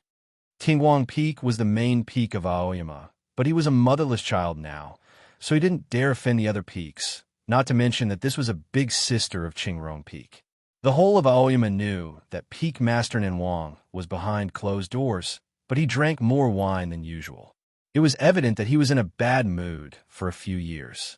The sword forest was made up of hundreds of stone pillars, each of which was more than 1,000 feet high and looked like a thin sword, half of which reached into the clouds, full of lethal intent. There were 9 stone platforms on the cliff wall opposite the sword forest, where the elders of the 9 peaks sat. The regular disciples of Aoyama were scattered around the sword forest. Ping Yongka walked to the back of the big sisters of Qingrong Peak with his head lowered. Not far behind him were the disciples of Shuriwa Peak. If he took a step back, he would be regarded as a disciple of Shuriwa Peak, and if he took a step forward, he would be regarded as a disciple of Qingrong Peak. As for why the disciple of Tingguang Peak and the others mistook him for a woman, it was because he had slept on the Sword Peak for a few years and stayed behind closed doors for a year. He didn't drink a drop of water, so he was thin and small, and he wore a conical hat. He thought he had made a good choice. As he was feeling proud of himself, he suddenly saw a pair of feet in front of him, and a calm and gentle voice rang out, "What are you doing here?" He hadn't heard that voice for many years, but he could easily recognize that it was Senior Master Mei Li of Qingrong Peak. He couldn't help but groan inwardly, thinking, "What are you doing here instead of sitting on the stone platform?" As he was about to say that he was a disciple of Shuriwa Peak, he suddenly heard Mei Li say, "Since you are here, you should take a good look." Having said that, Mei Li left Jing Jiu's side, but she didn't go to the high platform. Instead, she stood in front of the disciples of Qingrong Peak. Ping Yongka was startled, but he didn't think too much about it, because the sword trial competition had already begun. An extremely cold and sharp sword light pierced through the clouds and pursued the flying sword in front of it. The flying sword's power was not weak. Everywhere it passed, there was a burst of thunder, but it could do nothing to the sword light behind it. After brushing past each other several times, the 2 flying swords finally met in the air above the stone forest. There was a cracking sound, as if lightning had struck. The stone pillars in the clouds were illuminated, looking extremely terrifying. A figure fell down from a stone pillar a few miles away and was caught by a master. The figure spat out fresh blood. It was obvious that he was severely wounded. Big Brother Lei Il-kyung has improved his cultivation state quite fast over the last few years, but he still couldn't withstand one sword swing from his opponent. Look at who his opponent is. He has nurtured his flying sword in a few years. Such a talent. I'm afraid that he will be the leader of Liangwang Peak in the future. Hearing the discussions of the disciples of Aoyama, Ping Yongka learned that the loser was Lei Il-kyung. He remembered this name very well. Gu Qing had explained to him and Yuan Chu the attitudes of the disciples of various peaks of Aoyama toward their master. Lei Il-kyung, Yao Song's Han, and Lining Liang were all staunch supporters of their master. Covered in blood, Lei Il-kyung was supported by his younger brothers of the same peak. Looking up at the clouds and fog, his eyes were full of resentment. As the clouds and fog dispersed, a sword light landed at the bottom of the stone forest. Jian Ruyun put away his flying sword and walked to the front of Lei Il-kyung. Back then, he was one of the strongest disciples of Liangwang Peak. Over the last few years, he had cultivated diligently on Yunxing Peak. Not only had he repaired the flying sword destroyed by Zhuo Ruzhui, but he had also recovered from his internal injuries. What's more, he had broken through the state and was now a disciple in the middle state of free travel. Some disciples of Aoyama were even discussing who was stronger, him or Guanan Shan. Looking at Lei Il-kyung, Jian Ruyun asked coldly, "Is it useful to kowtow to him every year?" He was referring to the fact that Lei Il-kyung and other disciples of Aoyama would go to Scenery Garden to kowtow to Jingjiu every year since the second year. Lei Il-kyung knew that he was not as skilled as Jian Ruyun, and that arguing with him would only bring disgrace to himself, and would even embarrass Scenery Garden. As such, he wiped the blood off his body in silence, without uttering a word. He didn't speak, but his master was displeased, thinking that Jian Ruyun's cultivation state was much higher than his disciples. So why did he attack him so brutally? His master said sternly, "Cultivation is not a matter of time. As long as the sword is in your heart, it will be useful." Shaking his head, Jian Ruyun said expressionlessly, "You want to worship the sword devil as the official disciple. That means you have embarked on the evil path. The more you cultivate, the worse it will be for you. What's the use? Do you really believe that there's a born shapeless sword body in this world?" Hearing this, the disciples of Aoyama around the sword forest all fell silent. Ping Yongka lifted his head and slightly lifted his conical hat to take a look at this person. Lei Il-kyung was helped down the mountain. Yao Songshan and those young disciples of Scenery Garden all believed that they were no match for Jian Ruyun, remaining silent. Jian Ruyun didn't say anything more. He sheathed his sword and walked back to Yunqing Peak. For some reason, he didn't go to the high platform where the disciples of Liangwang Peak were seated. More and more young disciples of Aoyama were inclined to Scenery Garden, but nobody in the 9 peaks of Aoyama had mentioned it because it might involve a branch of Aoyama, which was something none of the disciples of Aoyama wanted to see.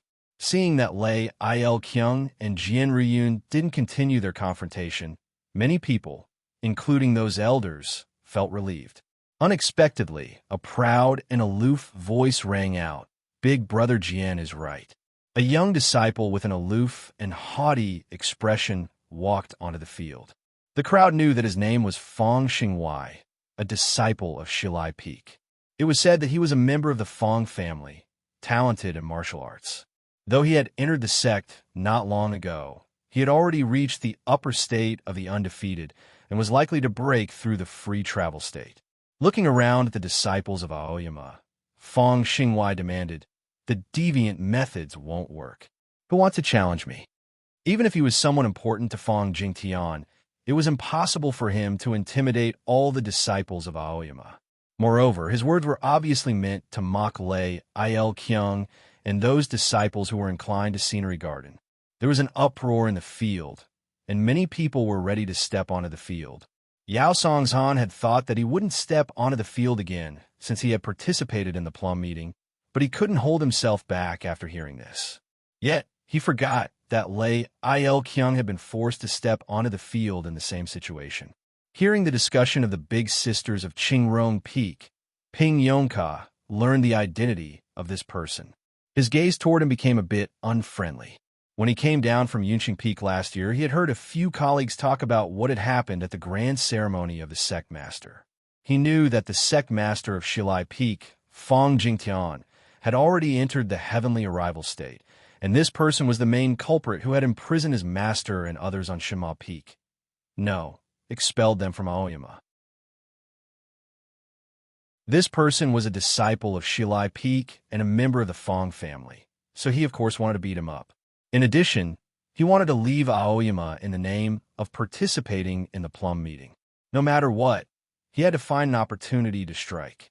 The problem was he didn't have a sword, and he hadn't fought before, so he didn't know how to fight. As a result, he felt a bit guilty. As Ping Yongka was hesitating, Yao Songshan and a dozen other disciples had stepped forward, ready to challenge Fong Xingwai. Seeing this, Fong Xingwai wasn't afraid at all. On the contrary, he raised his eyebrows even higher, showing his self-confidence. It was then that Mei Li suddenly said, "Let our Qingrong Peak have this round." Mei Li was an elder of Qingrong Peak, and she had been teaching the new disciples at the Hall of Sword Washing for decades. Like Lin Wuji, she was highly respected by her colleagues. Seeing that she had spoken, Yao Songshan and the others didn't dare challenge her, and stepped back in tandem, feeling a bit surprised. Countless gazes fell on the female disciples of Qingrong Peak on Mei Li's back, trying to guess who would fight next. Mei Li turned to the disciple wearing a conical hat at the back of the crowd, saying, I'll choose you. Ping Yongka was extremely nervous. He had never fought before, let alone fought with a flying sword. And he didn't even have a sword. Standing on the top of the tall stone post and looking at his opponent in the distance, he felt his lips were a bit dry, and his hands were trembling slightly. Seeing that this young sister didn't have a sword in her hand, Fang Xingwei knew that she had entered the undefeated state, but it seemed that she didn't have any fighting experience and was scared. Fang Xingwei couldn't help but feel pity for her, saying, "Young sister, you go first." Ping Yongka thought that he didn't have a damn sword, so how could he go first? He had no choice but to shake his head. Fang Xingwei was a bit surprised, but he didn't think too much about it, saying, "Sorry for the offense." No sooner had he said this than a bright sword light illuminated the thin fog above the stone post. Along with a shrill sound of breaking the air, the flying sword had traveled a distance of more than 1,000 feet in an instant and arrived in front of Ping Yongka, aiming at his conical hat. No matter how much the disciples of Aoyama cared about their demeanor, they wouldn't give in to their opponent in a sword fight because it was a form of respect for themselves and their opponent. Fang Xingwei did the same. He used the most difficult move to defend against in the seven-plumb sword style, but he chose a more merciful place to strike his sword. The flying sword traveled at a high speed, but its path was unpredictable. On the high platform of Shilai Peak, Fang Jingtian remained silent, but the rest of the elders smiled, feeling satisfied. On the high platform of Yunqing Peak, not far away, Fu Wang even praised Ping Yongka. Ping Yongka didn't have enough time to react. After a moment of bewilderment, he found his opponent's flying sword had arrived in front of him. It was thanks to his experience on Shinma Peak that he didn't fall off the stone post in fear. At the time, he had already taken the role of Yuan Chu and stood by the stream, waiting for Zhao Liu to strike the stone while talking to the old Ma. He had seen the blood-red sword light many times. Compared to the thoughtless sword, Fang Xingwei's sword was like a rice-sized pearl. No, a rice-sized pearl. Yet, Ping Yongka didn't know how to deal with this sword. He had learned the endless sword style a long time ago, but he didn't have a sword. He suddenly remembered a story told by his big brother Gu Qing, and raised his hands reflexively to grab the flying sword. Seeing this, many people thought that he had lost his composure and forgot to use his sword, so they couldn't help but cry out in surprise, thinking that they would see his hand being cut off and blood dripping down. The big sisters of Qingrong Peak cried out worriedly. Unexpectedly, as Ping Yongka reached out his hands in a seemingly panicked manner, Fang Xingwei's flying sword halted in front of the conical hat, unable to move an inch forward, and even the bright sword light grew dimmer. Everybody sensed the sword wills exuding from Ping Yongka's fingers. Locking Autumn, an elder of Shilai Peak stood up in surprise and exclaimed while looking at the top of the stone post.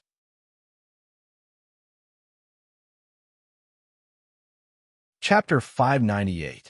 Back at the sword trial of Aoyama, Guhan had attempted to use the locking autumn technique to block Jing Jiu's Sword of the Universe, but he failed.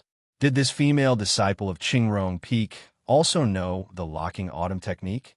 Countless gazes were fixed on Mei Li. "This is the sword net style of our Qingrong Peak," she said calmly.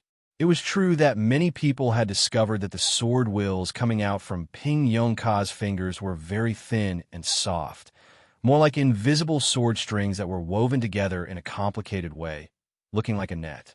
Regardless of whether Fang Xingwei's flying sword was a winding plum branch or something else, it would be like an insect in a spider's web once it fell into the net.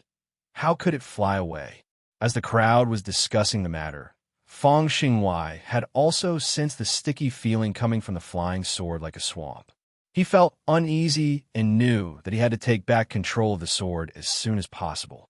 He had no time to be angry at this young sister for pretending to be pitiful. He summoned his sword source in an attempt to take back the flying sword. Meanwhile, he pressed the middle and index fingers of his right hand together to form a sword instruction, ready to employ the most powerful lethal move of the seven-plumb sword style. It was then that Ping Yongka found that he had actually caught hold of his opponent's flying sword. As he was feeling happy, he suddenly sensed a powerful force coming from the flying sword, and the flying sword started trembling violently, exuding a lethal intent. He was taken back at first, but then he felt delighted instead of shocked, thinking that he was familiar with this move. He was bored because he couldn't practice sword work when he was at the Shimal Peak. Big brother Yuan Chu didn't have a real sword at the time, but he often mocked him instead of sympathizing with him and used the seven-plumb sword style to annoy him. Ping Yongka had seen this sword style dozens of times, even if he hadn't seen it 100 times. The problem was, how could he deal with this lethal sword style? While Ping Yongka was thinking about this, his hands had already started moving instinctively. His fingers moved at a high speed in the thin fog. It seemed to be chaotic and irregular, but he had actually employed more than 10 moves of the endless sword style. Pa, pa, pa, pa. Amidst a series of crisp sounds of impact, the flying sword that was trying to get out of control was hit by Ping Yongka's fingers. It was like a dragonfly in a rainstorm. Every time it wanted to fly, it would be smashed by an incomparably large raindrop. It couldn't leave at all, and in the end, it could only fall down powerlessly. Its transparent wings and thin body disintegrated in the rainstorm, turning into pieces. Just like that, the flying sword actually broke into dozens of pieces, as if someone had used a pair of pliers to cut off iron sheets, and floated towards the bottom of the stone pillar. Feng Xinghuai's flying sword was destroyed, and his sword pellet suffered a backlash. He spat out a mouthful of fresh blood and fell backward. A sword light flashed and caught him. However, no one cared about those flying sword fragments. They fell to the ground and made a series of crisp sounds. Everybody was stunned, including Mei Li. She lifted her head and looked at the thin figure on the stone post, a surprised expression on her face. It was understandable that he had defeated Feng Xinghuai, but how could he know the endless sword style of Qingrong Peak? The female disciples of Qingrong Peak were also surprised. They asked Mei Li who this person was, but Mei Li didn't say anything. Some of them thought the scene in front of them was familiar, but then they remembered that Jing Jiao had broken Guan Nanshan's sword with his own hands many years ago. Guan Nanshan was much more powerful than Feng Xinghuai at the time, but Jing Jiao's hand was bleeding at the time, so he wasn't as casual and indifferent as this female disciple of Qingrong Peak. Someone glanced at Guan Nanshan reflexively. Guan Nanshan looked at the disciple of Qingrong Peak wearing the conical hat, feeling it odd. Of course, a disciple in his cultivation state could tell that this disciple of Qingrong Peak had indeed used the most authentic endless sword style, and he had learned it very well and had a high level of attainment. It was impossible to achieve such a level without decades of hard work. Was this disciple of Qingrong Peak a personal disciple of Senior Master Nan Wang? "Young sister, please come down," said Guan Nanshan in a clear voice. Ping Yongka was still immersed in the bewilderment and joy of winning the first sword fight in his life. He looked at his hands in bewilderment, wondering how powerful Senior Master Zhao's sword work was. The Senior Master Zhao he was thinking of at the moment was not Nan Wang, but Zhao Leiyu. Back when they were eating hot pot, Zhao Leiyu and Zhu Ruzhui discussed the method of entering the sword wills into one's body.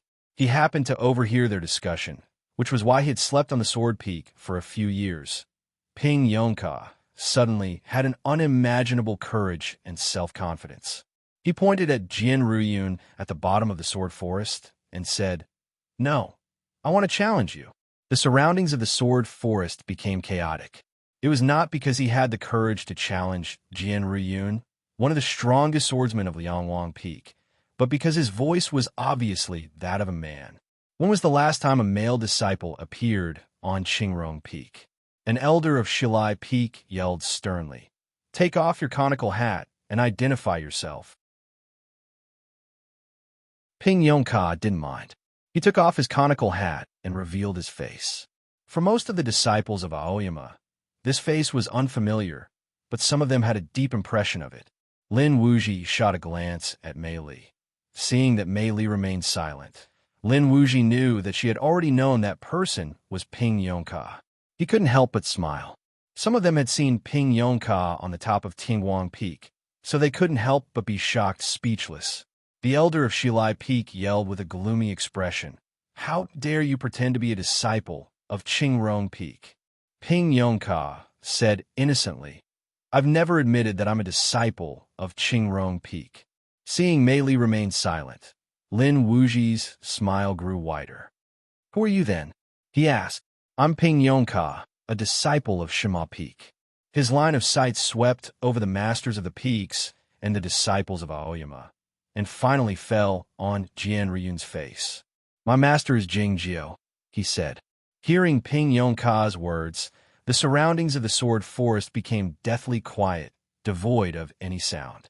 Many disciples of Aoyama suddenly remembered that there was an inconspicuous disciple of Shinma Peak who had stayed in Aoyama instead of Cloudy Town. Before the elder of Shilai Peak could say anything, the gloomy voice of Elder Shi Mingxian of Yunqing Peak broke out. "In Aoyama, nobody is allowed to mention the name of that sword devil, and you're not qualified to participate in the sword trial." Shi Mingxian was Jian Ruyun's master. Though he believed that Jian Ruyun was more powerful than Ping Yongka, who had only been in Aoyama for a short time.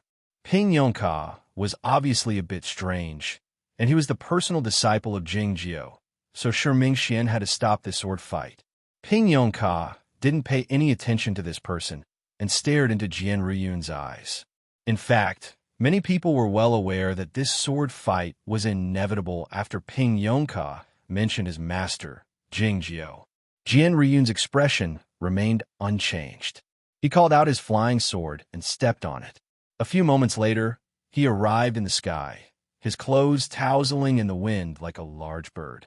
"Even though you've learned the endless sword style of Qingrong Peak, you're still no match for me, because you can't see my sword." Jian Ruyun said this expressionlessly while looking at Ping Yongka, as if he were looking at a dead man. Yunqing Peak used the old bird sword style, which emphasized the birds flying in the sky and the shadows of the clouds. The sword style was extremely agile, resembling the magic methods of the mysterious sects, or even the escape method of heaven and earth of the Zhongzhou school. If Ping Yongka couldn't even capture the true trajectory of his flying sword, how could he trap his sword like he did when he defeated Fang Xingwei? Jian Ruyun waved his sleeve lightly. A flying sword flew out from his sleeve. His movements seemed casual, but the flying sword arrived in front of Ping Yongka in the blink of an eye. It was many times faster than Fang Xingwei's flying sword. "It's too fast." As this thought occurred to Ping Yongka, Jian Ruyun's flying sword hadn't flown out from his sleeve yet. To put it more precisely, Jian Ruyun's shoulder had just moved a little, and Jing Jiao had the idea that his opponent's sword was too fast. Faced with such a fast flying sword, Jing Jiao wasn't confident that he could trap his opponent with the endless sword style. As such, he had only two choices left: to intercept it with his flying sword or to evade it. It was because he didn't have a sword, so he had only one choice. The problem was that his opponent's flying sword was so fast that it was impossible for him to evade it in time. As Ping Yongka was pondering this question, his body had already reacted in advance. He lifted his right foot and stomped heavily on the surface of the stone pillar. Crack! A crack appeared on the top of the stone pillar, the crushed stones falling down from it. With the powerful counterforce, Jian Ruyun flew up into the sky, disappearing without a trace in an instant. Nobody noticed that before he disappeared, dozens of extremely faint sword lights drifted out of his collar, his sleeves, the soles of his shoes, and his hair. Jian Ruyun was taken aback, thinking that Ping Yongka had employed the escape method of sword. "You're courting death," he exclaimed icily with raised brows. No matter how excellent the escape method of sword was, it couldn't evade the eyes of the old bird. More importantly, it couldn't be faster than a real flying sword. Jian Ruyun rolled up his sleeve slightly, and the flying sword flew back to him. He stepped onto the flying sword and chased up into the sky. The sword lights shone brightly all of a sudden. The thin fog enshrouded the stone forest, but it couldn't block the sword lights. The disciples of Aoyama cried out in surprise. This wasn't riding a sword, but a real sword raining. Only a sword practitioner who had mastered the true meaning of the sword work could exert the power of the old bird sword style to the fullest by reining the sword. Nobody had expected that Jin Ruyun had improved his sword work to such an extent after a few years of inactivity. The old bird sword style emphasized on striking once and killing once the sword was unsheathed. Based on the prowess displayed by Jin Ruyun, Ping Yongka would probably be severely wounded or even killed. Many people had thought of this possibility. Guan Nanshan was very worried. He wanted to stop this sword fight, but he found that neither Elder Qi Yin of the Shangda Peak nor Elder Shi Mingxian said anything, nor did they move. They were staring at the clouds in the sky with grave expressions on their faces. Chapter 599. As the thin fog grew thicker, the ordinary disciples of Aoyama couldn't see what was happening in the high sky anymore. They could only vaguely see that the sword light was moving upward. All of a sudden, a series of sword sounds rang out in the high sky. By the time the sounds reached the ground, they were already very faint, like a gentle spring rain. The people thought that Jin Ruyun had seen through Ping Yongka's escape art and was launching a series of attacks at him. Hearing the sword sounds, the crowd was stunned, wondering how high Jin Ruyun's cultivation state was since he could strike so many sword moves in such a short time. The clouds and fog suddenly dispersed a bit, revealing a passage. Ping Yongka dropped down from the high sky and landed on the stone pillar where he had been standing. His fall was so violent that he couldn't stand firmly on his legs. His left knee went soft, and he knelt down, smashing heavily on the surface of the stone pillar. A cracking sound was heard again. More gravel fell from the damaged stone pillar, and it started to sway. It was extremely likely that it would collapse. Seeing this, the disciples of Aoyama cried out in surprise again. Lei Il Kyung, Yao Song's Han, and the others thought excitedly that he was indeed the personal disciple of the senior grandmaster. He didn't die in such a situation. But where was Jin Ruyun? Why hadn't he shown up yet? It was evident that Ping Yongka didn't have the strength to fight anymore, and he could win the battle without killing him. Was it because he wasn't satisfied? As the crowd was thinking about this, the clouds and fog dispersed again, revealing a passage, and a dark shadow fell down from the high sky. Save him! Guan Nanshan yelled with a slightly changed expression. Before he could say anything, the elder of Yunxing Peak, Shi Mingxian, had already flown off the platform and arrived at the foot of the stone pillar at high speed, catching Jin Ruyun by a hair's breadth. Jin Ruyun was unconscious, and his body was covered with sword wounds, blood seeping out incessantly.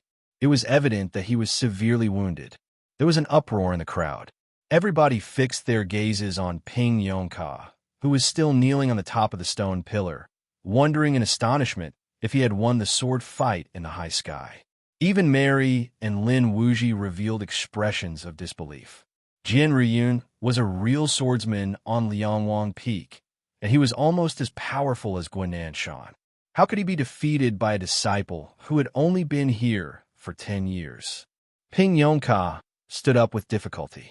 Before he could say anything, he spat out a mouthful of blood, causing another round of exclamations. However, everyone could tell that his injury was much lighter than Jin Ruyun's. A breeze was blowing from the top of Tingwang Peak, ruffling the sea of clouds and his clothes. Many people noticed that dozens of sword lights were being absorbed into his body along with the breeze. What kind of sword technique was this? Many Aoyama disciples were lost in their thoughts. The elders of various peaks who had participated in the sword trial of Aoyama had different expressions on their faces. Some of them looked grave, and some of them looked gratified.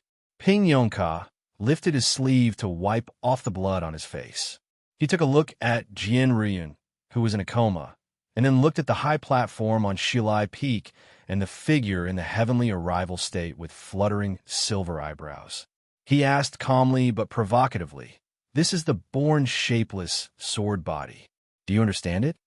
After Jin wounded Lei Il Kyung on purpose, he said, "Do you really think there is such a thing as the born shapeless sword body in this world?" Those who thought Jingjiu was a sword devil all thought so. Jing Jiao could achieve those unimaginable things only because he was a sword. Unexpectedly, it didn't take long for Ping Yongka to wound Jian Ruyun. According to him, he had used the shapeless sword body. Even he had learned the shapeless sword body. Why couldn't his master Jing Jiao have learned it? Are you going to say that Ping Yongka is also a sword devil? But there is only one all-in-one sword in the world. Shi Mingxuan's furious shout came from the foot of the sword woods. Take down this devil man. Jian Ruyun was wounded severely, and it was obvious that some of his meridians had been cut off. It was hard to say whether he could continue his cultivation. As Jian Ruyun's master, Shi Mingxian was so furious that he wished he could kill Ping Yongka on the spot. However, the response to this elder of Yunqing Peak was a stretch of silence. Nobody responded to him, and nobody took down Ping Yongka as he had requested. Nobody even cast a glance at him. The atmosphere at the foot of Tianguang Peak was quite weird at the moment. Everybody's gazes were fixed on a high platform among the cliffs. It was the place where Ping Yongka was looking at when he said that. Fang Jingtian was sitting there. Guang Yuan Jinren, Qi Yin, Mo Qi, and the others were looking at him in silence. You said that Jing Jiao is a sword devil. But how do you explain what has happened today? Mei Li led Ping Yongka to Cloudy Town. She didn't go to Scenery Garden right away. Instead, she took him on a stroll in the town. Have you found anything wrong? She asked softly. Looking at the people in the restaurants and tea houses, Ping Yongka remarked with furrowed brows, there are so many cultivation practitioners. Mei Li said with a smile, they all want to meet the immortal Jingyang. Though they were driven away once, who would really give up? The cultivation practitioners live a long life, and a few decades are nothing to them. Maybe they think this is a test for them by the immortal. Ping Yongka said, I know you're trying to persuade me to think it over. But don't worry, I won't act recklessly. In fact, what he was thinking was that Fang Jingtian had already reached the heavenly arrival state. Even if he didn't give an explanation to the Shinma Peak, what could he do? He suddenly thought of something and asked, Senior Master, why are you so sure that my master is the immortal Jingyang? Mei Li had taught in the Hall of Sword Washing for decades. The disciples of Aoyama were used to calling her Senior Master Mei Li, but it wasn't an accurate order. Hearing Ping Yongka's question, she smiled but didn't explain. After the grand ceremony of the sect master, Nan Wang disappeared for a day and started drinking as soon as he came back. He was drunk to this day. Mei Li couldn't figure out what had happened. Not many people knew that Nan Wang liked the immortal Jingyang, and she happened to be one of them. After leaving Cloudy Town and arriving before the thick fog, Mei Li said, Your master and the others have been living here these years. Having said that, she left on her sword. She believed that the immortal Jingyang was living in Scenery Garden, but she couldn't stay here because of Nan Wang, nor could she go in. Ping Yongka bowed to the sword light heading toward the peaks of Aoyama with a solemn expression. When he straightened his body, he suddenly changed into a different person. He rushed toward the thick fog and shouted excitedly, Master, Senior brothers, I'm coming. The cultivation practitioners in Cloudy Town had already noticed his and Mei Li's movements, so they had been staring at them. Seeing him rushing into the fog, they couldn't help but sneer, wondering where this idiot came from. Wasn't he courting death? But in the next moment, the sneers on their lips froze because that person had really rushed into the fog. Ping Yongka didn't know that the thick fog was a formation. Even if he knew, he wouldn't care. Would his master stop him outside if he knew it was him? With this thought in mind, he rushed into the fog and arrived in front of the gate of Scenery Garden. Seeing the large courtyard in front of him, he was taken aback. He straightened his clothes, walked up the stone steps, pushed open the tightly closed gate, and walked into the courtyard, but he didn't see anyone. There was no one under the flowering trees, by the stream, or under the roof corridor. Ping Yongka's face was a bit pale. He searched Scenery Garden a few times as quickly as he could, but he didn't find anyone or a cat here, nor could he hear Cold Cicada. Looking at the empty courtyard, he felt quite regretful. He raised his right hand and slapped his own face slightly, saying, You're really an idiot. If you had restrained your temper and listened to the others, you would have known that my master and the others had already left Aoyama. Why did you have to stay in the mountains? Maybe you should have learned from Big Brother Guqing how to talk like a monkey. In the next moment, Jing Jiu recalled that his master had told him that he couldn't leave the mountains until he broke the sea-breaking state.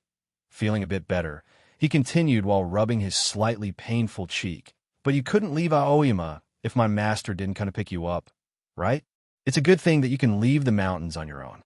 And you've done a great job. Thinking that he had defeated that person on the Shilai Peak and Jian Ruyun in the sword trial of Aoyama, Jing Jiu let out a silly smile. He was finally in the mood to enjoy the scenery in Scenery Garden. The flowering trees were still blooming without being taken care of.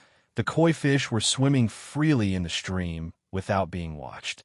Thinking that Big Brother Guqing and the others had been watching these flowering trees and the stream in the last few years, the smile on Ping Yongka's face grew even more silly. In the next moment, he noticed 6 faint marks on the floor under the roof corridor. He guessed that the marks were made by the legs of the bamboo chair. Rolling his eyes, he sat on the chair gingerly and moved his buttocks, revealing a satisfied smile. As the sunlight shifted, the scenery in Scenery Garden changed accordingly. The smile on Jing Jiu's face gradually disappeared, leaving only a sad expression. Where have you guys been?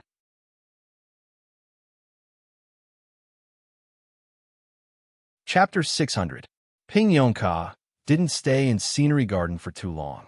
He came out of Aoyama in the name of participating in the plum meeting, so he had to participate in the plum meeting anyway. Besides, his master's home was in Zhaoga City. Thinking of all this, he left the patch of thick fog and returned to Cloudy Town. Under the shocked and envious gazes of those cultivation practitioners, he found an inconspicuous business. Guqing had told Yuan Shu and Ping Yongka many things back at Shenma Peak, such as the situation in the cultivation circle, the enemies and friends of Shenma Peak, and some important information that he should remember, such as this business belonged to the Gu clan, and he could ask them to do something for him. "I'm Ping Yongka," he said to the owner of the business. "Have you heard of me?"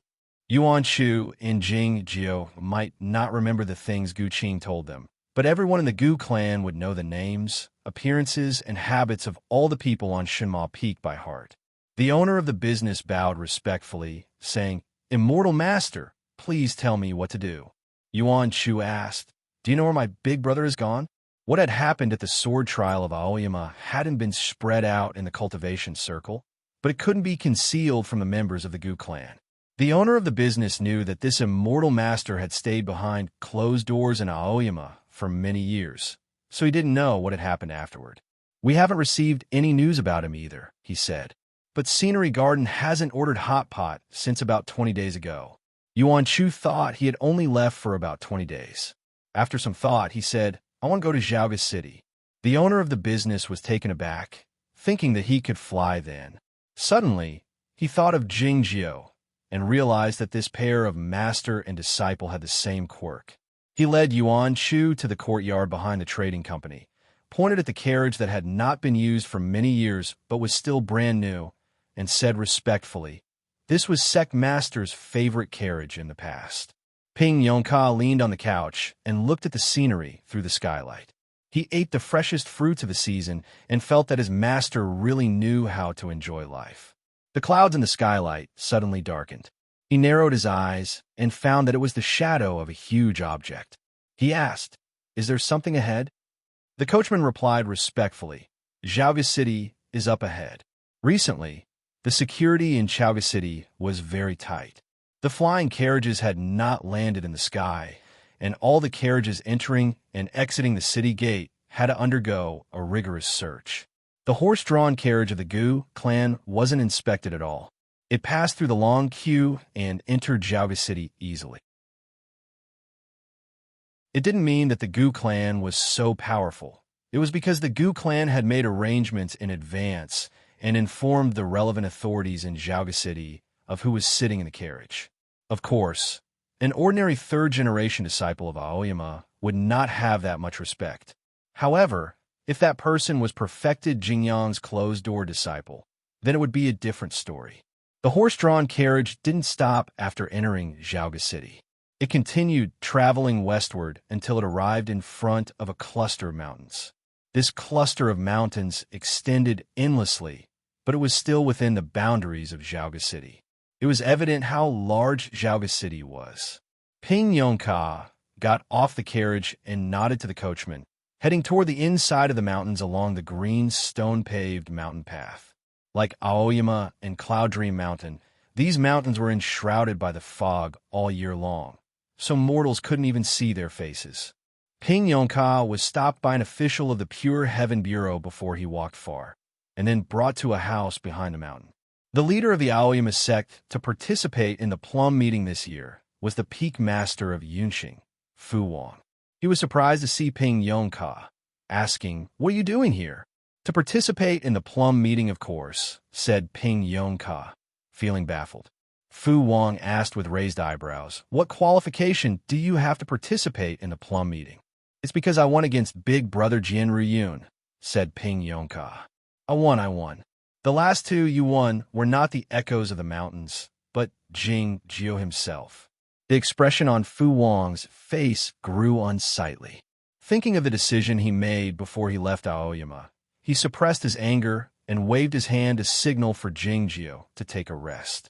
This year's plum meeting was no different from the previous years, consisting of zither, chess, calligraphy, painting, and cultivation.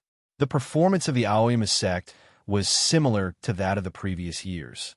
They didn't register for the first 4 competitions and were merely spectators. The cultivation practitioners of various sects stood on the stone platforms reaching into the clouds, and the blooming plum blossoms decorated the scenery like the stars in the sky. The zither music was very melodious, and the calligraphy and painting seemed to be beautiful, but they couldn't attract Ping Yongka's attention.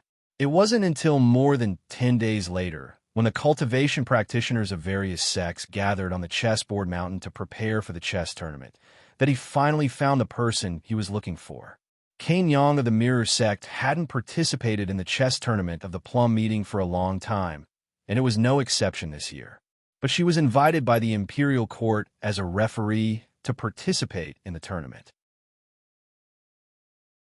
Early in the morning, she strolled casually on the mountain, observing the arrangements of the go boards and the pavilions in the rain and by the streams, in order to ensure the fairness of the games. Looking at the familiar sceneries, she recalled the first time she participated in the plum meeting and the shocking fight between her teacher and the young Master Tong Yen. She couldn't help but let out a faint smile. It was then that she suddenly heard a voice coming from the forest in front of her. "Over here! Over here!" She turned around and saw a strange young man standing behind a big tree. She couldn't help but be taken aback. The young man jumped out from behind the tree and said while waving his hand, "Big sister, I'm Ping Yongka." Cain Yang didn't remember until she heard this name and the way he addressed her as Big Sister. "Are you Ping Ping? Why are you here?" Ping Yongka said, "My master and the others are missing. I came to Xiaoga City to look for them." Cain Yang was somewhat startled, asking, "Aren't teacher and the others in Scenery Garden outside Cloudy Town?" Ping Yongka said, "There is no one in Scenery Garden now." Upon hearing this, Cain Yang couldn't help but feel nervous. She led Ping Yongka down the chessboard mountain, leaving the chess tournament behind. In Xiaoga City, they went to the Jing house and the Zhao garden, but they didn't find anything, nor did they find any clues. Cain Yang grew more nervous, but she didn't dare to tell the masters of her sect about it. After all, Jing Jiu's identity was too special. If this matter was spread out, no one could tell what kind of disturbance it would cause. The law tournament is about to begin. Go to White Town first. Take care of yourself and come back safely. She patted Ping Yongka's head and said, "Now it's just the 2 of us. Leave the things here to me. Don't worry too much." Ping Yongka was touched and said, "Senior sister, I won't embarrass you." The young cultivation practitioners participating in the cultivation tournament of the plum meeting went to White Town. They would repeat what their predecessors had done in that land of ice and snow. They might encounter dangers, and they might encounter new opportunities, and they might learn about the ugliness and kindness of human nature. But they had to learn about life and death first. Under the roof corridor of the West Mountain Immortal House, dozens of paintings were displayed again. The bare plum branches in the paintings were waiting to be dyed red with bloody plum blossoms. Nobody expected that the cultivation tournament of the plum meeting would end so soon, even faster than the one held by Jingjiu. 3 days after the cultivation tournament began, the plum branches in one of the paintings were full of blossoms. The thickly dotted red plum blossoms almost occupied the whole painting. Though the number of red plum blossoms was less than that of Jingjiu, it was the second highest in the history of the plum meeting, meaning that he would win first place in the cultivation tournament. This painting of bloody plum blossoms belonged to Ping Yongka. A few days later, Ping Yongka returned to the West Mountain Immortal House in Zhaoga City under the astonished gazes of many people. It wasn't until now that his true identity was known by the crowd. Thinking that he was the personal disciple of Jingjiu, the astonishment became understandable. On the same night, Ping Yongka and Kei Nyang met on the chessboard mountain. Hearing the footsteps behind her, Kei Nyang pulled back her gaze from Zhaoga City and turned to Jingjiu, shaking her head apologetically. Ping Yongka asked confusedly, "Why did they leave Scenery Garden? Was it because they were threatened? But where's the safest place in this world than Aoyama?" Kei Nyang comforted him. "Maybe we are overthinking it. My teacher is a casual immortal, so he might take us out for a stroll." Ping Yongka shook his head and said, "My master is not casual. He's lazy. He wouldn't want to go out for no reason." Kei Nyang said, "If something happened, how can we find my teacher? You'd better go back to Aoyama and wait. My teacher might come back tomorrow." Ping Yongka nodded as he thought it was the only way. Kei Nyang asked, "Your plum flower painting has been taken to the royal palace by the emperor. Are you going to the royal palace to meet the emperor tomorrow?" Ping Yongka had heard from his big brother Guqing that his master's plum flower painting was still kept in the royal palace. He would be happy to have his plum flower painting collected by the emperor. "I'll thank the emperor sincerely," he said. He had heard from his big brother Guqing that the emperor and his master had a good relationship, so much so that they could trust each other completely. They regarded each other as one of their own, just like Zen master. Seeing his excited expression, Kei Nyang reminded him, "You'd better be careful when you enter the royal palace. Zhaoga City is not peaceful these days." The word peaceful was a taboo for all the disciples of Aoyama, especially now that Ping Yongka knew that his master was the immortal Jingyang. He was even more sensitive. "Don't worry, big sister," he said. After the two of them parted ways, Kei Nyang didn't go back to the immortal residence of the Mirror Sect. Instead, she went down the mountain and went to Zhaoga City. She asked Ping Yongka to go back to Aoyama after the plum meeting because she was worried about his safety. But she had to keep on investigating. If she couldn't find out what had happened to her teacher, how could she feel at ease? She was about to go to the Jing house again. When she was not far from Taichung Temple, she saw a short and fat figure disappearing into a patch of golden light.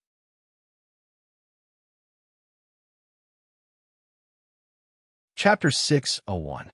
Ping Yongka had no idea that Kei Nyang was missing. He left the West Mountain Immortal House the next day and was brought to the royal palace by the officials of the Pure Heaven Bureau and then brought in by an old eunuch. If he were a regular official, he would feel nervous when he entered the royal palace to meet the emperor. But he was a disciple of Aoyama who had won first place in the cultivation tournament of the plum meeting, so he was treated with respect. Thinking that he wouldn't embarrass his master, he pretended to be indifferent. The royal palace was indeed very large. It took him a long time to walk across the square in front of the grand hall. Ping Yongka felt impatient, thinking that it would only take him a few seconds to walk across the square if he ran. As he was complaining about the rules of the mortal world, he suddenly saw the vague, godly crossbows behind the palace walls, feeling startled. The godly crossbows were engraved with the amulets carved by the masters of Yamatsai, so they were extremely powerful, even as powerful as the flying swords. If they were shot together, even a powerful cultivation practitioner would be shot to death. However, the royal palace was a place where the rules were the most important. How could such powerful, godly crossbows be placed in the royal palace? In the next moment, he sensed that the atmosphere in the royal palace was indeed out of place. Like what King Yang had warned him last night, the palace was heavily guarded, but he had no idea what was going on. In the grand hall, Ping Yongka had finally met the emperor. The emperor looked normal, with a mild expression on his face, and he chose his words carefully when praising him. In fact, it was because he didn't know what the emperor had looked like before. Otherwise, he would have noticed that the white hair on the emperor's temples was much longer than before. Likewise, he didn't notice the sadness in the eyes of royal concubine Hu and Crown Prince Jing Yao, who were by the emperor's side. What had happened at the cultivation tournament of the plum meeting was nothing worth mentioning. All Ping Yongka did was kill the monsters and finish his speech in a few sentences. Then, he didn't know what else to say. He looked at the emperor helplessly, thinking that he should be let go as soon as possible. Seeing him behaving like this, the emperor couldn't help but laugh. He waved his hand to let Ping Yongka go, and then said to royal concubine Hu, as I said back then, the devils are more interesting than the humans. Royal concubine Hu was startled, thinking that this was the private conversation between the two of them back then. Interesting. How dare he say such words in front of child? Her face reddened in an instant, and she pinched the emperor god imperceptibly. However, her sadness had subsided significantly. Ping Yongka walked out of the palace and soon discovered a problem.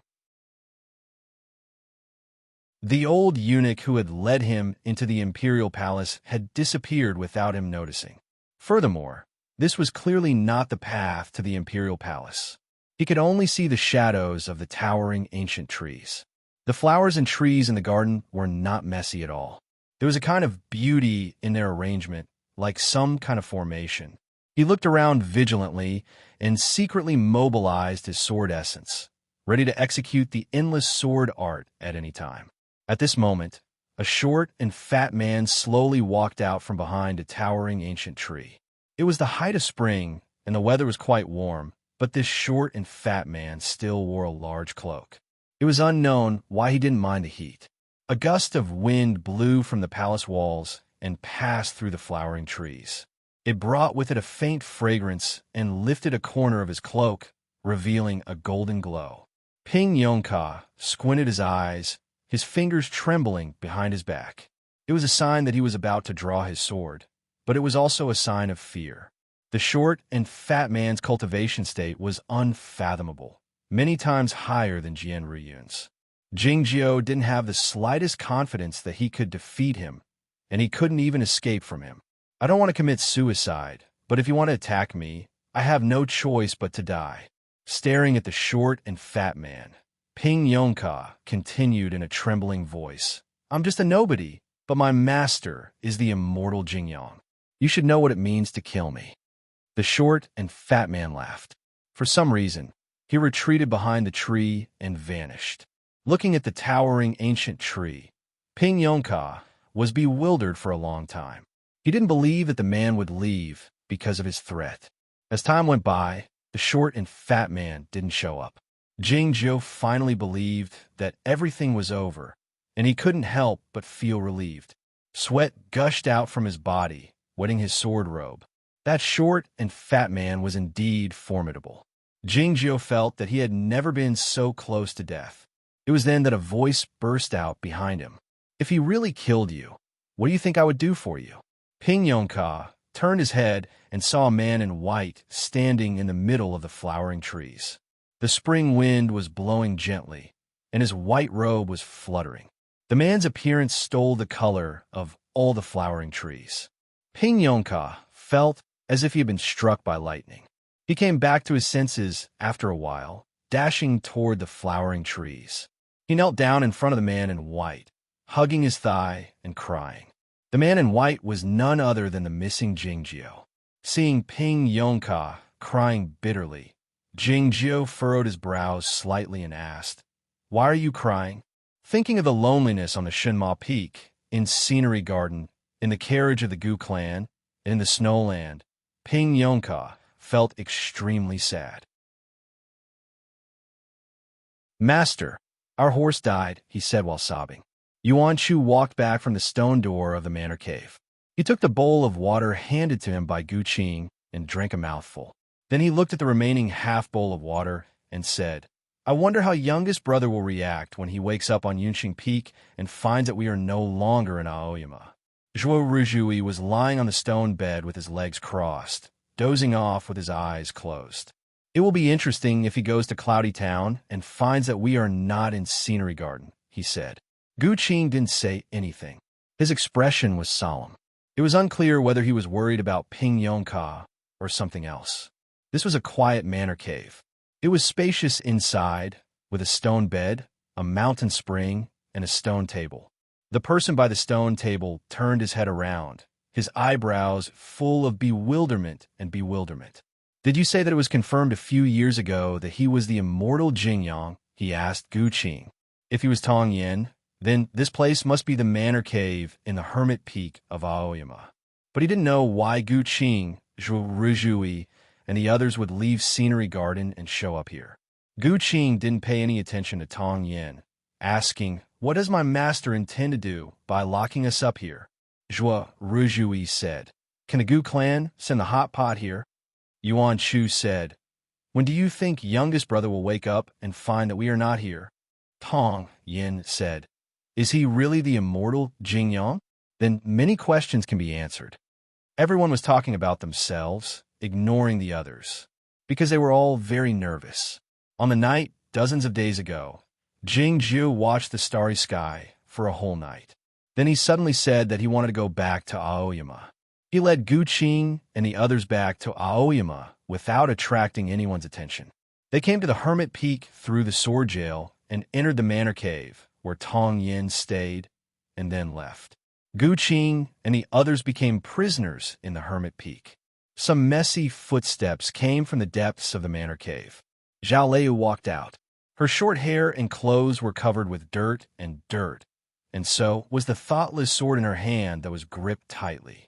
She stared at the closed stone door of the manor cave and said expressionlessly, For so many years, I listened to you and refrained from causing any trouble, because you said that it's good to be alive. But what are you doing now? Everyone knew that she was talking to Jing Jiu, and they all knew that Jing Jiu was going to do something important, so he locked them up in the Hermit Peak of Aoyama. In Jing Jiu's eyes, the Hermit Peak of Aoyama was the safest place in the world. But what was it that Jing Jiu was going to do that even he didn't know? It was obvious that it was a very important and dangerous matter. Gu Qing walked up to Zhao Lei, handed her a handkerchief, and asked with his eyes. Zhao Lei shook her head, indicating that there was also a strong formation in the cliff outside the manor cave, and the thoughtless sword couldn't break it. They had tried many times to break the stone door of the manor cave, but neither Zhuo Ruzhui's inherited heaven sword nor Tong Yan's Zhongzhou school's Taoist magic skills worked, because the formation outside the manor cave was set up by Jing Jiu himself. Is he really the immortal Jingyang? Tong Yin muttered to himself, as if he had encountered the most inexplicable thing in the world. Zhuo Ruzhui opened his eyes and glanced at him from the corner of his eyes, saying with a mocking tone, I say, stop talking. Can't you talk about something else? Tong Yin asked with a smile. Like what? Zhao Lei turned around and said while staring into his eyes, Like what is he going to do? It's simple. Even if something happened in Aoyama and Taiping Zhenren came back, he doesn't have to be so vigilant. Nothing serious will happen in the Guoqing Temple. As for White Town, you guys know that he probably won't go there again. Tong Yin said, Then there is only one possibility. He is going to confront Cloud Dream Mountain. It became quiet in the manor cave again. The Aoyama sect and the Zhongzhou school had confronted each other for many years, but Jing Jiu had been expelled from Aoyama, a Zhaoga city. Zhao Lei said after a moment of silence, The emperor is going to die. No sooner had she said this than the stone door of the manor cave suddenly opened, startling Yuan Shu. Zhuo Ruzhui, who was lying on the stone bed with his eyes closed, suddenly opened his eyes. He turned into a flash of sword light and was about to dash out of the manor cave. Zhao Lei's reaction and speed were not slower than his. As the blood-red sword light illuminated the stone wall. She had already arrived outside the manor cave. Huh, huh. Zhao Liu and Zhuo Ruzhui were knocked back and landed on the ground. Soon after, another person landed on the ground, who was outside the manor cave. Zhao Liu and Zhuo Ruzhui were both in the upper state of the free travel, but they had no way to fight back. The stone door of the manor cave was closed slowly. The group could vaguely see a large black shadow gliding past. The Master Knight Howler? Yuan Chu yelled in surprise. Hearing this, Zhao Liu's face grew paler, and Gu Qing felt hopeless. If the dead dog, the principal guard of Aoyama, was watching them in person, how could they escape? How come you are here? Looking at the person who was thrown in, Tong Yin furrowed her eyebrows, thinking there were too many things that she couldn't understand lately. That person was Cain Yang. Looking at the people in the manor cave, she also felt bewildered. I was looking for you in Zhaoga City, and then I met a short and fat swordsman who could emit golden light, she said.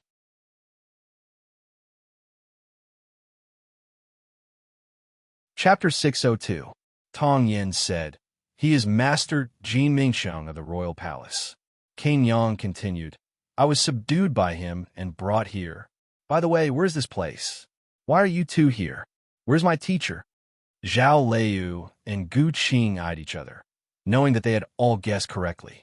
Tong Yin asked Cain Yang, "Tell me about the current situation in Zhaoga City." Cain Yang had calmed down by now. She knew that something was amiss, saying, "It looks peaceful, but there is an undercurrent. It seems that something significant is going to happen." Tong Yin said to Zhao Liu, "It looks like your prediction is correct. The emperor is leaving." After a moment of silence, Zhao Liu asked, "Who will go to the Zhongzhou school?" She was not asking about the famous elders like the immortals Tan and Bai and Yu Qianmin, but about those hidden swordsmen on the back mountain of Cloud Dream Mountain. "Those old people won't strike," Tong Yin said a moment later, "except for a vicious person named Ko Qingtong. I hope he won't show up in Zhaoga City."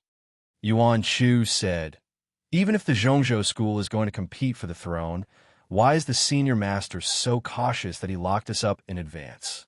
Tong Yin said, "It's because he is fully aware that the Zhongzhou school won't play any tricks this time. They will fight against the Aoyama sect fair and square, and the situation will be very dangerous." Yuan Chu was unconvinced, exclaiming, "Is our Aoyama sect inferior to the Zhongzhou school? Whose side are you on?" Tong Yin said, "Before this, I thought that the Aoyama sect would lose for sure." It grew quieter in the manor cave, because they knew what he said was the truth. If the Aoyama sect and the Zhongzhou school had a head-on fight, their top fighting force would be insufficient.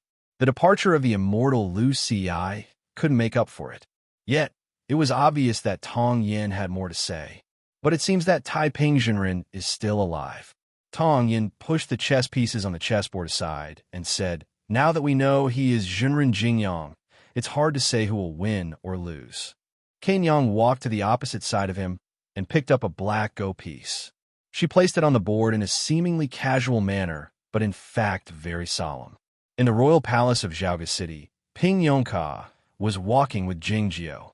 It was rare for him to be so close to his master for such a long period of time, especially when he saw the tear stains on his master's white robes. He was even more nervous. He often walked with one hand and one leg at the same time. Passing through the flowering trees and several ponds, he arrived at a quiet palace. Jing Jiao lifted the lapel of his white robe and sat down on a chair. Receiving Jing Jiao's signal from his eyes, Ping Yongka sat down on the right side of the chair in a seemingly casual manner, but in fact very solemn. The people on the Shinma Peak all respected Jing Jiao a lot, but in terms of intimacy, apart from Zhao Liu, Ping Yongka felt the closest, though he had the least contact with Jing Jiao. He was merely a regular disciple of the Hall of Sword-Washing back then. If he hadn't been selected by Jing Jiao to go to the Shinma Peak, he wouldn't have had the fortune he had today. Because of this, he would be grateful to Jing Jiao for the rest of his life. "The plum meeting is over. You should go back to Aoyama after sitting here for a while," said Jing Jiao. Ping Yongka had spent a great deal of effort to find his master, so he didn't want to leave so easily. Moreover, he realized that his master must have something important to do since he was hiding in the royal palace. As a disciple, how could he leave now? Hearing what Jing Jiu said, Ping Yongka shook his head like a cicada in winter. Jing Jiu glanced at him and said, "Your big brothers have all left. Why do you stay here?" Ping Yongka said, "My big brothers won't leave. There must be some other reason." "Don't leave if you don't want to," said Jing Jiu. It was quite troublesome to convince these children. Otherwise, he wouldn't have tricked Zhao Liu and the others into going to the hermit peaks of Aoyama. Yet he hadn't predicted that Ping Yongka would wake up on the Sword Peak, go to the Shinma Peak to take that magic pill, participate in the sword trial, and come to Zhaoga City. Everything in the world had its own reason. Now that Ping Yongka had woken up and come here, there must be a reason for him to come here. Ping Yongka was delighted that his master agreed to let him stay, but he didn't expect to hear something else. "Something trivial will happen in a few days. When I ask you to run, you have to run back to Aoyama and tell Tongyan what you have seen. He will make arrangements for you in the future." Hearing what Jing Jiu said, Ping Yongka felt a strong sense of pressure and uneasiness. Before he could say anything, a voice drifted out from the back of the hall. "What about me?" "Teacher." A little girl drifted out along with the voice. The little girl wore a blue dress, her eyes and brows as beautiful as a painting. The black hair on her forehead was like a leaf tied into a small braid. She looked very adorable if one didn't notice that her feet were 1 foot above the ground. Ping Yongka was startled. He pointed at her feet and yelled in a trembling voice, "Ghost, ghost, ghost." Apiao glanced at him contemptuously and ignored him. She held Jing Jiu's sleeve and implored bitterly, "Teacher, you've sent all my big brothers away. Why do you have to leave me here? Can't you ask him to take me and run away? I'm so scared." Ping Yongka figured out that this little girl wasn't a ghost, but she had something to do with his family. "Who are you?" he asked cautiously. He was the youngest brother of the Shinma Peak, so he had taken all the advantages. Not to mention that Gu Qing and Yuan Chu had taken care of him. Qin Yang had even rubbed his head affectionately when he met her on the chessboard mountain. If a younger one came, Apiao raised her small face and said proudly, "I'm teacher's closed-door disciple, Apiao." "Who are you?" Hearing the words closed-door disciple, Ping Yongka became anxious, thinking why? "I've only been the closed-door disciple for a few years. How come there's another one?" Before he could hug Jing Jiu's thigh and complain about his grievance, Apiao said pitifully, "I'm a girl. Why are you fighting with me?" Ping Yongka was taken aback, thinking that what she said was reasonable. He would be the youngest uncle of the Aoyama sect in the future, so what should he be afraid of, seeing that he had been dealt with? Apiao continued to persuade Jing Jiu. She raised her small face and said pitifully, "Teacher, please let me go. My state is low and I can't help you."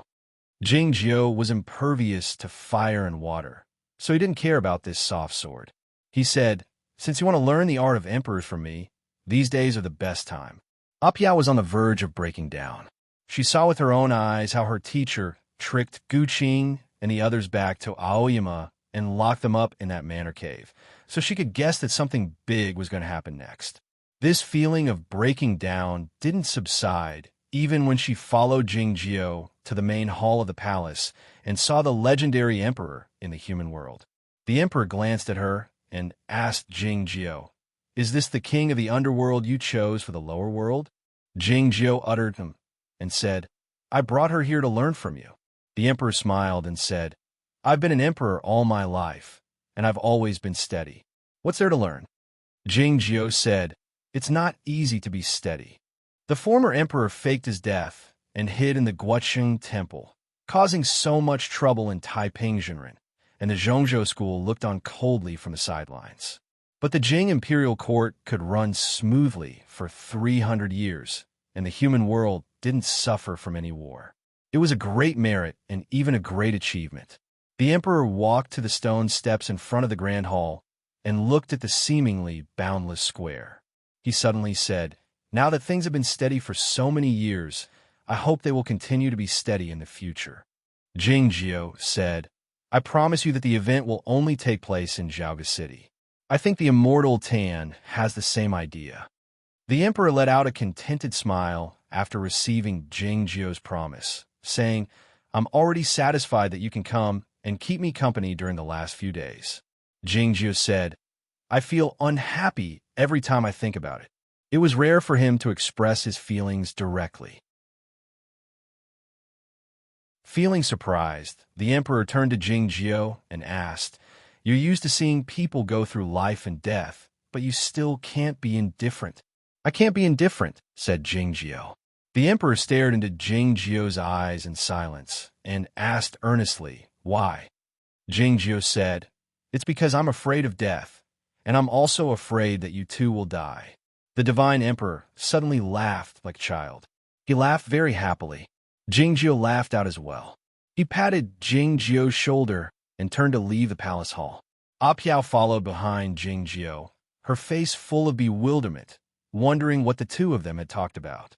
After returning to the tranquil side hall, Ping Yongka winked at Apiao. Apiao returned the same expression, indicating that she didn't know anything. Jingjio walked to the front of the window, looking at the distance calmly. Ping Yongka and Apiao also looked in the same direction. Jingjio was the only one in the window. He looked a bit lonely, making the others feel sad. A person appeared in the round window of Shui Yu Nunnery's room. The old man wore a gray cloth, his forehead so broad that it seemed to be able to hold all the water of the lake outside the window. Standing on the green stone path by the lake, the master of Shui Yu Nunnery and the highly achieved swordsman of the nunnery looked at the old man in gray with a complicated expression in their eyes. Even the great formation of Shui Yu Nunnery couldn't block this person. The immortal Tan, the sect master of the Zhongzhou school, was indeed one of the strongest swordsmen in Chaotian. Yet, his behavior was extremely rude. If the person in the round window were still awake, Shui Yu Nunnery wouldn't allow himself to be humiliated like this. The immortal Tan pulled back his gaze from the inside of the window and bowed slightly to the master of the nunnery and the others, saying, I'm sorry, but I have to do it. I hope the master of the nunnery can forgive me. Though Shui Yu Nunnery still couldn't forgive him, the others felt a bit better after he apologized to the nunnery. The master of the nunnery took 2 steps forward slowly and came to the front of the window. Is the emperor going to leave for heaven? She asked the immortal Tan. Everybody could guess the purpose of the immortal Tan's visit. Shui Yu Nunnery had always cultivated with a pure mind. All he cared about was guarding the heavenly well together with the Guochang temple. Except for the one who was sleeping soundly, he seldom paid attention to the affairs of the cultivation circle. Even though Shui Yu Nunnery had favored Aoyama for some reason over the years, he had no grudge against the Zhongzhou school, and they had nothing to do with each other. The immortal Tan's sudden appearance and intimidating everyone with his unimaginable cultivation state was of course to bring that prince away. How could the son of a vixen become the emperor of the human race? The immortal Tan didn't answer the question of the master of the nunnery directly. Having said that, he walked toward the other side of the lake.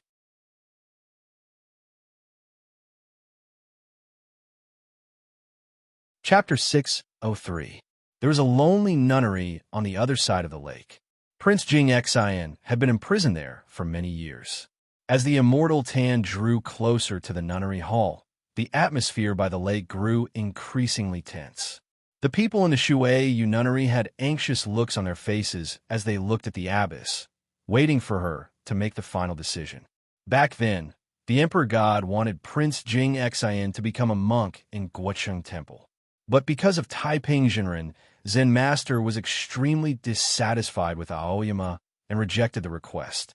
That was why Prince Jing Xian came to Shui Yu Nunnery.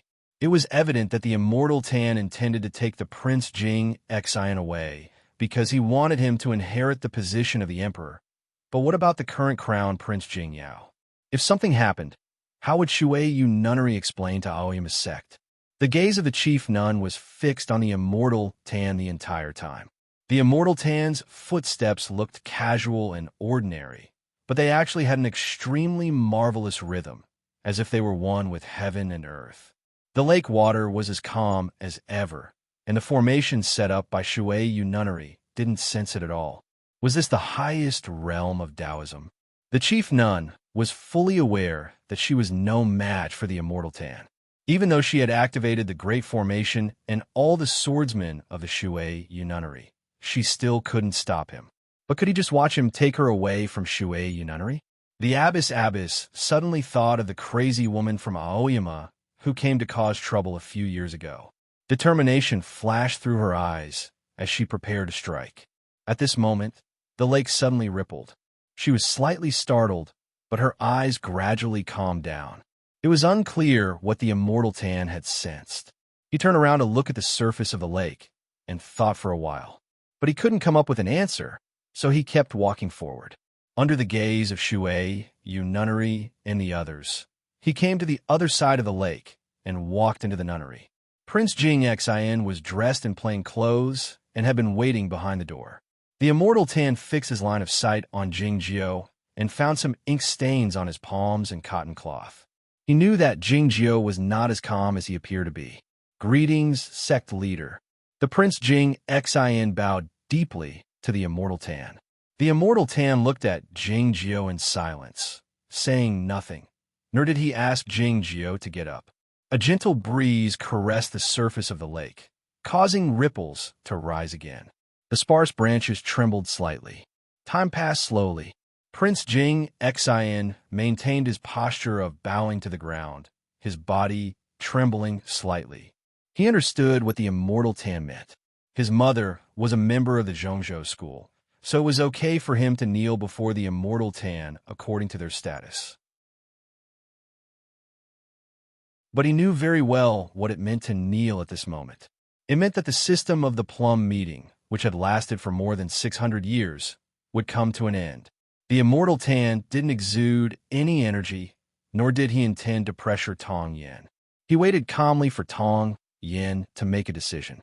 After an unknown amount of time, Jing Xin finally couldn't hold on any longer. His legs went soft, and he knelt on the ground. When his knees came into contact with the ground, a muffled thud could be heard. The immortal Tan sighed and waved his hand to dismantle the formation on the doorsill. He looked back at the round window and flew away from Shui Yu nunnery with Jing Xin heading toward Jiaoga City. The gentle breeze rose again, and the ripples appeared on the surface of the lake again. It was quiet in Shui Yu nunnery. The chief nun pulled back her gaze from the horizon and walked into the meditation room expressionlessly. "You should know who she is," she said to the woman kneeling on the floor. The woman wore an ordinary dress, with a silver bell tied around her exposed wrist. She had a charming yet elegant appearance. She was none other than the assassin of Bulo Lin, Nanzheng. Nanzheng was sent by Nan Wang to Shui Yu nunnery to inquire about Lien Sanyue, but her intention was soon discovered by Shui Yu nunnery. "I had my suspicions when Nan Wang asked me to come here and keep an eye on her." Looking at the woman sleeping soundly, Nanzheng continued, "I met her many years ago, and I know how outstanding she is. I'd be too stupid if I couldn't figure out her identity." The chief nun walked over and reached out her hand to pluck a strand of soft hair from Guodong's cheek, saying, "It's a pity that she won't wake up again. Otherwise," she didn't finish the sentence as she said to Nanzheng, "Go to Jiaoga City and tell the royal palace that Jing Xin has left, and I'll spare your life." Nanzheng lifted her head and looked at the chief nun confusedly, wondering why the chief nun asked her to do such an important thing. Could it be that she could travel faster than the immortal Tan? The chief nun said, "You can go there in the small green curtain sedan. You'll be able to get there in time." A drizzle fell on Jiaoga City, extinguishing the heat that had just arisen at the end of spring. The search outside the city gate was still strict, and the streets and alleys in the city were still crowded. A youth in red clothing was walking on the street with a little girl in green clothing. The little girl looked at the various street scenes, but her eyes, which should have been filled with interest, were full of caution. Even in Dongyi Dao, very few people would wear red clothes except for when they were getting married. However, when paired with the young man's clean and amiable face, the red clothes were not dazzling. Instead, They made people feel comfortable and attracted the attention of many women. Don't worry so much. The youth in red clothing said to the little girl in green clothing with a smile, "We've met often over the last few years and traveled a lot. When did I ever predict anything about you?" The little girl in green clothing shot him a glance, her expression full of distrust. "He's a man. How can I trust him? You sound more and more like a regular person." The youth in red clothing laughed and said, "You have the green sky mirror, so you can return it at any time. No man can deceive you." The little girl in green clothing said, "I don't think I'm that formidable." The youth in red clothing said, "The true spirit of the heavenly state is born with the world in it. Your cultivation state is the highest in Chaotian. Though you can't fight, you should be able to protect yourself." The little girl was none other than the spirit of the green sky mirror, Ching-er. But who was the youth in red clothing? Was he the red bird that had landed on the tree branch back then? "Why did you bring me to Zhaoga City?" asked Ching-er. The youth said to watch the show. "Where are your subordinates?" asked Ching-er. "Where is that pheasant?" The youth displayed a helpless expression as he said, "It's the dark phoenix." Ching-er snorted while raising her head, saying, "I can only regard it as a pheasant." "It's the dark phoenix," the youth said in a calm and determined tone. "It's still recuperating from its wound." Ching was aware that he had a different opinion of the bird, so she asked curiously, "Do you think you are a family because your family name is Een?" "I didn't have this family name before, but I might have thought of it when I was given this name back then." It was true that this youth in red clothing was Taiping Jinren, who had succeeded in total transformation, and Een San, who had left Aoyama. Ching stopped teasing him and asked, "Where's that bald guy?" Een San said, "This place is too close to the Cloud Dream Mountain, so the young, mysterious Dark Master can't come to Zhaoga City. Otherwise, the unicorn would be very angry if he smelled his scent." Ching turned her head sideways and shot him a glance, asking, "What about you? Everyone in the world is angry with you. How dare you come to Zhaoga City? Aren't you afraid of death?" Een San said, "It's hard for people like us to die, even if we want to." Hearing the word us, Ching asked after a moment of silence, "What show are we going to watch?"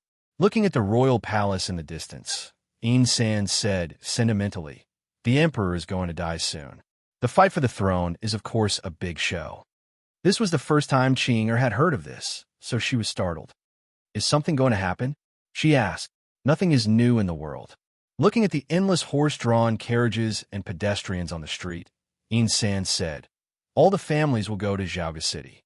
The Zhongzhou school will definitely bring Jing Xian back to fight for the throne." Shuaiyu Nunnery had no one to fight with, so he could only watch from the sidelines. Yamatsai seemed to be impartial, but in fact, he only knew how to smooth things over. "To guard against me, the Guoqing Temple has set up a rule that no one is allowed to interfere in the affairs of the imperial court, so they can't embarrass themselves. As for the other cultivation sects, they can only be witnesses at most, which is of no use." Ching felt that what he said would become true, so she asked, "Hasn't the emperor appointed the crown prince? There must be a will." "A will is always the most useless thing. Nobody knows it better than our Aoyama sect." Een San pointed to the young girls in front of the stalls and the scholars walking hand in hand, and said, "These people will die soon." "You're so cruel," Ching said while looking at him in disgust. Een San shook his head and said, "After the Plum meeting, the imperial court became the bridge between the mortal world and the cultivation world. As time went by, it grew stronger with the support of both the cultivation practitioners and the mortal world, and eventually became a fortress. No cultivation sect would give it up. If they didn't want to fight for it, they had to give up the imperial court." Ching widened her eyes and asked worriedly, "Wouldn't the world be in chaos?" Een San said, "Only after the chaos can there be a great rule." Ching was aware of his evil idea, so she asked cautiously, "Do you still want to kill all the mortals?" Een San said with a small smile, "Those who can't survive in the chaotic world probably shouldn't live in the first place." Ching moved away from him reflexively, saying, "You're a madman. Why do you want to do this?" Insan said calmly. It's the only way for the human race to grow stronger. Chinger thought it was impossible to communicate with this madman, so she asked, "Why do we have to grow stronger?" Insan said nonchalantly, "If the human race can't grow stronger, they will be wiped out one day." Chinger was taken aback. As she was about to ask more questions, she suddenly sensed a familiar energy fluctuation in the sky in the northwest. A strong wind rose in Xiaoga City, and the ocean of clouds was blown away in all directions. A dozen large cloud boats arrived slowly, casting a huge shadow on the ground. In a short time, the cloud boats of Zhongzhou School arrived outside Xiaoga City, blocking the sun. The streets and alleys suddenly became dark, and the populace looked at the sky in fear. Soon after, screams broke out. The chaos was imminent. It was evident that the imperial court had been prepared for this. Along with the thunderous hoofbeats, the entire magic army was dispatched to maintain the order together with the government officials, and, at the same time, evacuating the populace from the city. The squeaking sounds could be heard from the city walls and the buildings. The eaves and roofs of the buildings were opened, revealing at least hundreds of divine crossbows. The arrows as thick as an arm were aimed at the sky. In the dim light, the amulets carved on the arrows glowed, looking like the stars that had come to the human world ahead of time. However, it was almost impossible to resist the dozen cloud boats of Zhongzhou School with these divine crossbows. Qing looked at the sky in the south with a worried expression, asking, "Where are the sword boats of Aoyama?" Insan said, "The Aoyama sect doesn't participate in the political affairs of the imperial court. This is also the rule of the Plum meeting. It's a bit too much to send the sword boats here." Qing was startled, asking, "Won't Aoyama send someone here?" Insan said with a faint smile, "Haven't I come here already?"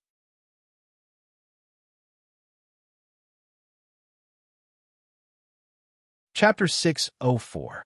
Gupan's finger moved over the arrow of the divine crossbow slowly, pausing for a moment when it passed by those amulets. Gupan pulled back his finger and looked at the cloud boats in the sky, a complicated emotion in his eyes.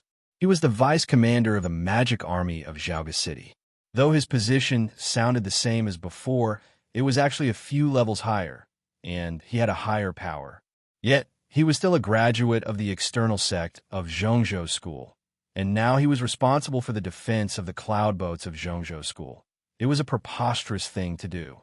However, there were too many people like him in the imperial court and in the army, so the imperial court couldn't dismiss all of them just because they were afraid of Zhongzhou School.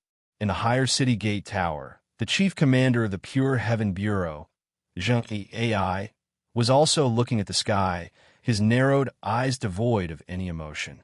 He was also a graduate of Zhongzhou School, but he had drifted away from Cloud Dream Mountain after the turmoil of the Fiend Prison and became the most loyal chancellor of the Emperor. A dozen large cloud boats had cast a great shadow on Xiaoga City, and also cast a great shadow on everybody's mind. It was evident that Zhongzhou School intended to use its power to suppress them. No matter how strong the defense of Xiaoga City was, it was impossible for it to withstand such a force. Moreover, there were too many people in the imperial court who were on the side of Cloud Dream Mountain. Who knew how many officials in the Pure Heaven Bureau, the magic army, and the government offices would change sides at the critical moment? Zhang Ai remained silent, and he was ready to die in the battle. Unlike other chancellors and generals, he had no chance of returning to Cloud Dream Mountain. Even if he were to die in the battle, he would still let Xiaoga City hold on for a while longer, until the masters of Yamatai came out to uphold justice, until the sword boats of Aoyama appeared in the southern sky, and until the emperor left safely. However, the Zhongzhou School couldn't conceal such a large force from anybody, and they didn't intend to conceal it from the world. The imperial court had known it 3 days ago, but why hadn't Aoyama sent anyone here yet? He retracted his gaze and looked at the city wall. He saw Gupan beside the divine crossbow. After a moment of silence, he said something to the deputy commander beside him. The Jing Imperial Court had prepared for such a situation a long time ago. The Magic Army and the Pure Heaven Bureau had conducted many drills over the years, including one during the turmoil of the Fiend prison. The chaotic situation in Jiaoga City was soon alleviated by the heavy cavalry and the flying sedan. The residents began to evacuate to the outside of the city in an orderly manner. In particular, the deep mansions near the imperial city were quickly emptied. With the help of the guards of Taichung Temple and the Gu clan, the Jing family successfully left Jiaoga City and arrived at the Zhao Garden outside the city. All of Chaotian knew that Jingjiu was either the all-in-one sword devil or the reincarnation of the immortal Jingyang, and that he had nothing to do with the Jing house in Jiaoga City. But nobody dared make things difficult for them. Though Zhao Juyi had white hair on his head, he was in good spirits. He bowed to the Grandmaster Jing and led Jing Shang to the edge of the pond. Looking at the cloud boats in the sky, he said with a worried expression, "I don't think Jiaoga City will be able to hold out for much longer. You two have to take a rest for a while, and then head southward." Jing Shang had a lot of white hair on his temples, but he was in good spirits. Hearing this, he felt startled, asking, "Uncle, aren't you going?" The Aoyama sect was the foundation of the Jing and Zhao families. The Jing family had to go to Aoyama if they headed southward. If Jiaoga City falls into the hands of the Zhongzhou school, it would be meaningless to retreat to Aoyama. A hint of ruthlessness flashed in Zhao Juye's eyes as he said, "I don't believe that Aoyama will allow them to act so arrogantly." After a moment of silence, Jing Shang said, "I'll bring my father and the others to Zhuozhou, and then come back to take a look with you." Having finished inspecting the divine crossbows on the city wall, Gu Pan walked down a narrow staircase on the side of the city wall for 100 feet, turned right, and entered a secret door. There was a tunnel behind the secret door, leading to the foot of the city wall. There was a large space there where all kinds of magic treasures were set up. The amulet scripts were carved on the walls, and the lines drawn by the cold silver were transmitted into the city wall continuously. This large formation stretched for more than 10 miles. It wasn't used to provide the indestructible magic power for the city wall of Jiaoga City, but to provide the yuanqi for the divine crossbows on the city wall. If someone tried to destroy the city wall, the divine crossbows in Jiaoga City would become a pile of broken bronze and iron after firing a few times. Normally, even though Gu Pan was the commander of the magic army, he wouldn't be allowed to enter this place at such a critical moment because of his background in the Zhongzhou school. The emperor trusted him very much, and according to the rules of the imperial court, nobody could enter this place alone. 3 qualified chancellors had to come with him. Gu Pan was accompanied by 2 others. One of them was the deputy commander of the Pure Heaven Bureau, and the other was the assistant minister of the Rites Ministry, who was in charge of the small seal of the forbidding formation. Standing on the high stone platform and looking down at the forbidding formation, his line of sight followed the cold silver lines upward, as if he wanted to see through the city wall and those divine crossbows. It was unclear what he was thinking. The deputy commander of the Pure Heaven Bureau shot him a glance, but didn't say anything. The assistant minister of the Rites Ministry looked a bit nervous, his face pale. The forbidding formation had suddenly sensed something. As the green light spread out, a small black speck could be seen clearly, approaching from the south at an unimaginable speed.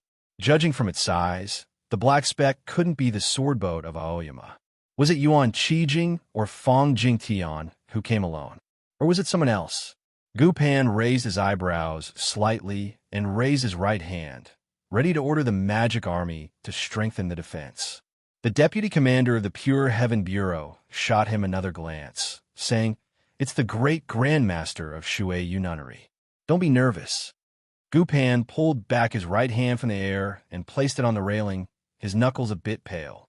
It was a small green curtained sedan that came from the south.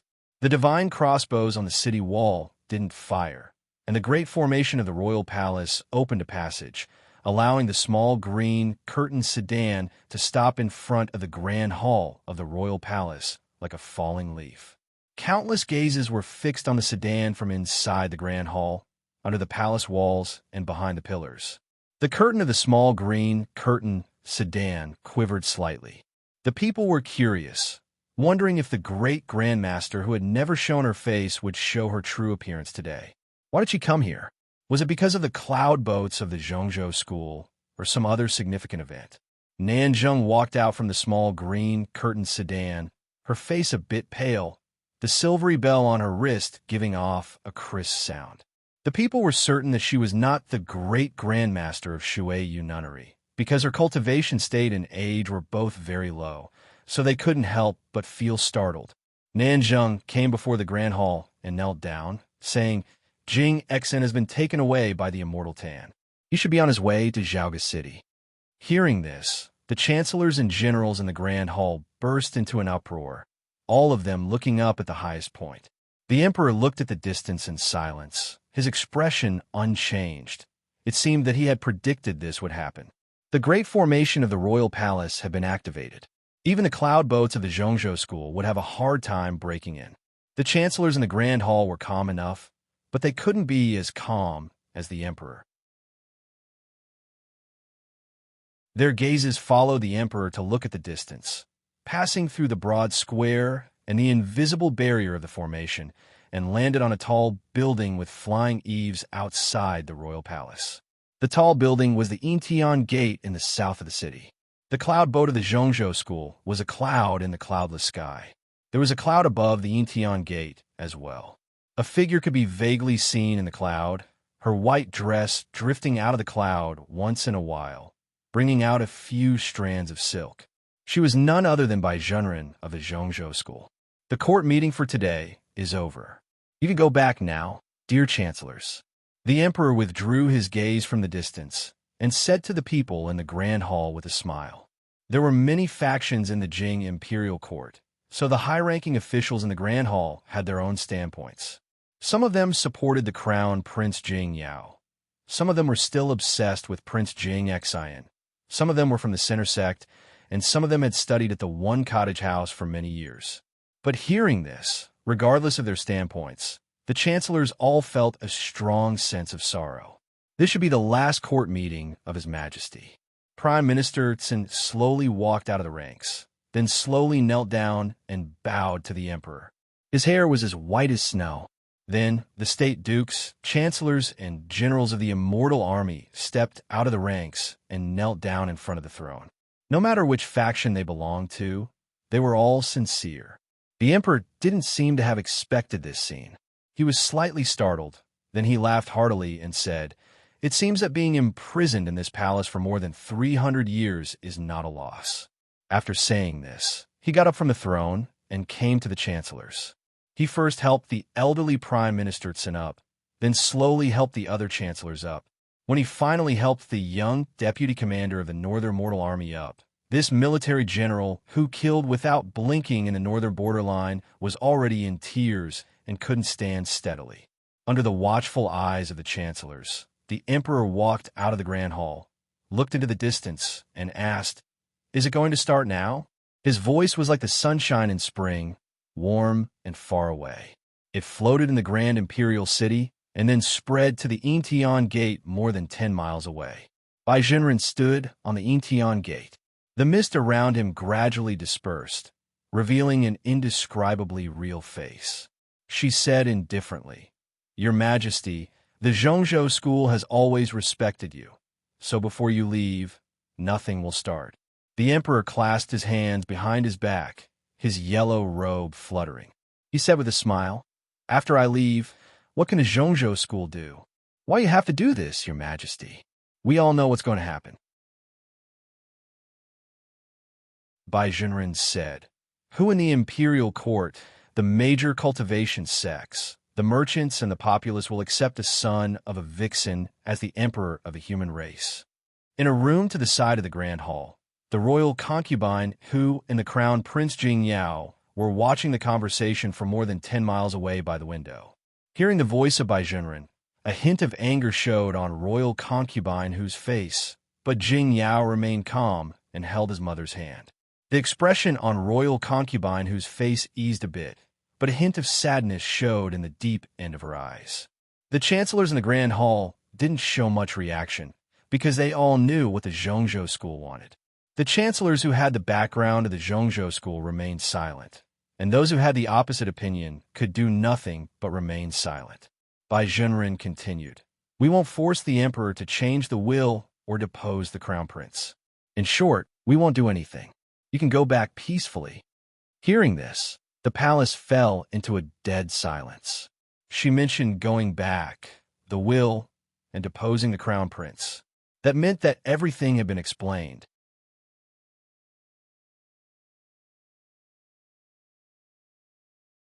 Chapter 605. Prime Minister Tsin came to the gate of the Grand Hall, letting the wind ruffle his white hair.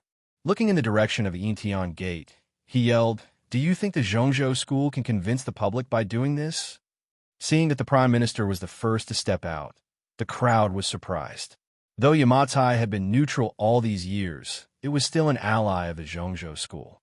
As this powerful statement broke out, a strong wind broke out in the sky, and a shadow appeared in the sky in the east. The boat of diligent study of the one cottage house dropped down from the sky at an unimaginably high speed and then hovered steadily over the royal palace. If the Zhongzhou school's boat of diligent wanted to break into the royal palace, it would have to encounter the boat of diligent of Yamatai. Many scholars stood on the boat of diligent, looking extremely solemn. Bai Zhenren's expression didn't change. Looking at Bu Qiuxiao at the bow of the boat, he said, "Housemaster Bu was forced to concede by the Aoyama sect's despicable tricks. It's fine. Are you going to protect the fox spirit's son now?" Bu Qiuxiao said, "Back then, 2 disciples of Aoyama said to Yin, education without discrimination. I've thought about it carefully, and I think it's quite reasonable." Behind him, Shi Yun was calm and silent. Lu Shui was curious, thinking that such nice words must have come from his young master. But who was the messenger? Gu Qing? If Zhuo Ruzhui were here, he would definitely shout, it's me," Bai Zhenren said. "Earlier, Prime Minister, you said that Zhongzhou school can't convince the public. I'm also curious about whether the teachers in the house all agree with House Master Bu's wish to worship the fox spirit's son as the emperor." Hearing this, Shi Yun and Lu Shisui's expressions changed slightly, and the dozen middle-aged scholars on the boat of diligent frowned slightly. It was obvious that Yamatai had different opinions on this matter, but Bu Qiuxiao had suppressed them forcefully. If Bu Qiuxiao wanted to go against the Zhongzhou school for Jingyao, the crack would probably get deeper and deeper. Something bad might happen on spot. Bu Qiuxiao had made up his mind a long time ago. He looked at Bai Zhenren and said, "I don't care about the succession of the emperor, but I can't watch your Zhongzhou school behave like this. Immortal, have you ever thought about what will happen to the common people once you start a war with the Aoyama sect?" This was the philosophy that Yamatai had upheld for tens of thousands of years. The ruler was light, and the people were important. It seemed that Bai Zhenren had anticipated Yamatai's request, saying, "I promise you that everything that has happened today will only happen in Zhaoga City." "No," Bu Qiuxiao said resolutely, his voice as crisp and forceful as the knocking of an inkstone. "The populace in Zhaoga City won't be able to evacuate in time. Too many people will die." Bai Zhenren looked in the direction of the city walls and was silent for a while. Suddenly, he smiled and said, "Okay, I promise you. Let's do it at the Imperial City." Bu Qiuxiao didn't expect the Zhongzhou school to agree to his request. He felt both baffled and helpless. All the major sects were well aware of the power of the great formation of the Imperial City, because it was built with the most powerful magic treasures and energy of the various sections. No matter how powerful the Zhongzhou school was, it would take a great deal of resources and even human lives to break through the great formation of the Imperial City. By that time, they would have to face the power of the Imperial Court and the Aoyama sect. Where did Bai Zhenren get his confidence from? Bai Zhenren had made an unexpected promise in exchange for Yamatai's temporary neutrality. The Prime Minister, Tsin, and many other civil officials had no choice but to fall silent again. Silence followed silence. It was truly hilarious. The emperor laughed out and pointed his right hand at the distant Intian Gate, saying, "Please." He was inviting Bai Zhenren for a duel. Yet, Bai Zhenren had no intention of accepting the challenge. "Our sect has always respected the emperor," he said calmly. The emperor has worked hard for more than 300 years, and it is the last day of his life. Why do you have to work so hard? After a moment of silence, the emperor said, "It seems reasonable." Having said that, he left the grand hall and entered the side hall.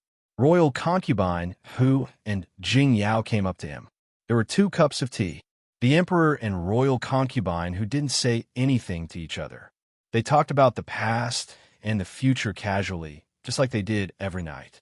They talked about how they met, how they fell in love, how they were separated, and how they reunited in the end. Standing by the side, Jing Yao didn't know what to do. He felt that he should leave, but he didn't want to. There was a quiet room in the deep end of the side hall. Jing Jiao sat by the window, looking at the unattractive flowers and trees in the imperial harem. He held a cup of tea in his hand, but didn't take a sip. Apiao and Ping Yongka stood by the door, eavesdropping on the conversation between the emperor and royal concubine, who, listening intently. After a long while, Apiao turned her head around and looked at Ping Yongka, asking confusedly, "They're talking about love affairs and family affairs. What kind of emperor's method is this?" Ping Yongka replied indignantly, "You ask me. Do you think I should ask my master?" Apiao nodded forcefully, saying, "That's what I meant." It was impossible for Ping Yongka to ask Jing Jiao. Even though he had behaved straightforwardly, he was not an idiot. He knew that his master was in a bad mood that day, so there was no point in asking him. Jing Jiao and Apiao were well aware of the reason why Jing Jiao was in a bad mood. In fact, the whole of Zhaoga City and even the whole of Chaotian would soon know the reason. The setting sun had already set to the west of the distant West Ocean. The darkness of the night occupied the sky. The stars in the sky were mostly covered by the black cloud boats, looking a bit dreadful. The divine crossbows on the city walls were aimed at the night sky. It was unclear if they intended to shoot down the stars or do something else. The court meeting had been over for a long time, but the chancellors hadn't left yet. It was because this might be the last night of the emperor's life, and it was also because many of their manors were empty. What would they eat and drink when they went back? The evacuation of the populace in Zhaoga City was still going on. The streets were full of noises and noises. As for those pitiful people who had been trampled to death, they had no time to worry about them. A dozen cloud boats hovered in the starlight in silence. They had no intention of attacking, waiting quietly. The whole world was waiting, but something had happened while they were waiting. Some figures gradually appeared in the seemingly deathly quiet manors and courtyards. It was unclear if they were about to wake up because of the night or some conspiracy. 2 figures appeared in the mansion of the minister of the Ministry of Rights. They were a youth in red and a young woman in green. The food in the manor of the minister is pretty good. The pastries are made on the same day, even at such a time. Insan placed 2 plates of exquisite pastries on the table, motioning for Qing to have a taste. Qing wasn't in the mood to eat at the moment. Looking at those huge shadows in the starry sky, her eyes full of worry. In the forbidding formation under the city wall, Gu Pan, the deputy commander of the Pure Heaven Bureau and the assistant minister of the Ministry of Rights, had been standing there for 10 hours without eating or drinking anything. The officials responsible for maintaining the operation of the forbidding formation couldn't help but glance at the stone platform every once in a while, feeling that the atmosphere there was even more intense than that in the royal palace. Time passed slowly. The starlight in the night sky grew brighter and brighter. All of a sudden, all the stars in the sky glowed together, as if it were daytime in Zhaoga City. Along with the morning sunlight, the bell in the deep part of the palace rang out. The emperor has left. The deputy commander of the Pure Heaven Bureau opened and closed his chapped lips slightly, indicating that he was shocked. The assistant minister of the Ministry of Rights murmured with a pale face, "All the people in Zhaoga City have been evacuated." Gu Pan said expressionlessly, "The emperor didn't leave until all the people were evacuated." The morning sunlight faded away, and the world returned to the dark night. The cries could be heard in the royal palace. Everybody knelt down on the ground, weeping bitterly toward the side hall. Even though they were the officials from the Zhongzhou school, their sorrow was sincere at the moment. The emperor had been on the throne for 300 years, and it was the most peaceful 300 years in Chaotian. This peaceful and happy time was his gift to the world. The saying, "those who were good at fighting are not famous," was used to describe someone like him. In the manor house of the minister, San took out a green cloth from somewhere and changed it into the red cloth he was wearing. Jing mocked, "What a hypocrite." San said, "He is a good emperor, much better than his father and uncle." The cloud boat of the Zhongzhou school in the sky retreated a bit. The patch of cloud and fog above the Intian gate dispersed a bit more. Baijian lowered his head slightly. The scholars of Yamatai on the boat of hardship all expressed their condolences. Royal concubine who crouched on the bed and looked at the dispersing light specks, her eyes full of sorrow and despair. She was on the verge of passing out. Jing Yao knelt by her side and held her hand tightly, his face full of tears and worry. Seeing this, Apiao and Ping Yongka felt sympathetic. Jing Jiao by the window didn't turn his head around. "Your Majesty, please ascend the throne." The voice of the minister of the rights ministry was trembling slightly, but loud enough in the grand hall. Hearing this, royal concubine whose body trembled slightly, and she came back to her senses with difficulty. She pushed her son's hand away forcefully and said while staring into his eyes, "You can cry at night." Jing Yao wiped the tears off his face and uttered them in a sobbing voice. He got up and walked toward the grand hall. It was only a distance of 100 feet from the side hall to the grand hall. As he appeared in front of the chancellors and generals of the Jing imperial court, he had already calmed down, with a determined expression on his face, but his eyes were still red. Seeing Crown Prince Jing Yao walking toward the throne, the chancellors had complicated emotions. Regardless of whether they supported or opposed the Crown Prince's decision, they had to admit that the Crown Prince had performed well at the moment, but they were also aware that he couldn't sit on the throne so easily. On the Intian Gate, looking at the cluster of palaces, Bai Zhenren said calmly, "Open the formation." A dozen cloud boats of the Zhongzhou school approached the royal palace slowly. The starlight was blocked from time to time, and the shadows were on the verge of swallowing the cluster of palaces. The divine crossbows on the city walls didn't fire. It was probably because they hadn't received the order yet. Whoosh! A faint green circle of light appeared in the night sky, at least 10 square miles in circumference, enshrouding the entire royal palace. This was the great formation of the royal palace built by the various sects in Zhaoga City. It was usually invisible, but reflected the starlight and the cloud boats, looking like a large, smooth bubble. The great formation of the royal palace couldn't burst like a bubble. Besides the great formation of Cloud Dream and the great formation of Aoyama, this was the strongest defensive formation in Chaotian. Was the Zhongzhou school going to use the cloud boats to attack? Right at this moment, an extremely unimaginable thing happened. The color of the circle of light grew fainter, and it became thinner in the perception of the people. Countless gazes were fixed on the cloud boats, stunned speechless. It turned out that Zhaoga City had been under the control of the Zhongzhou school the entire time.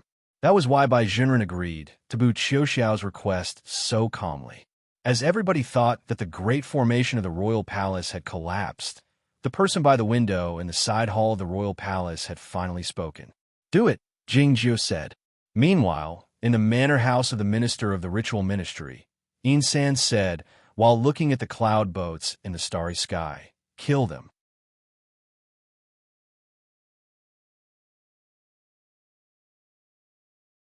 Chapter 606.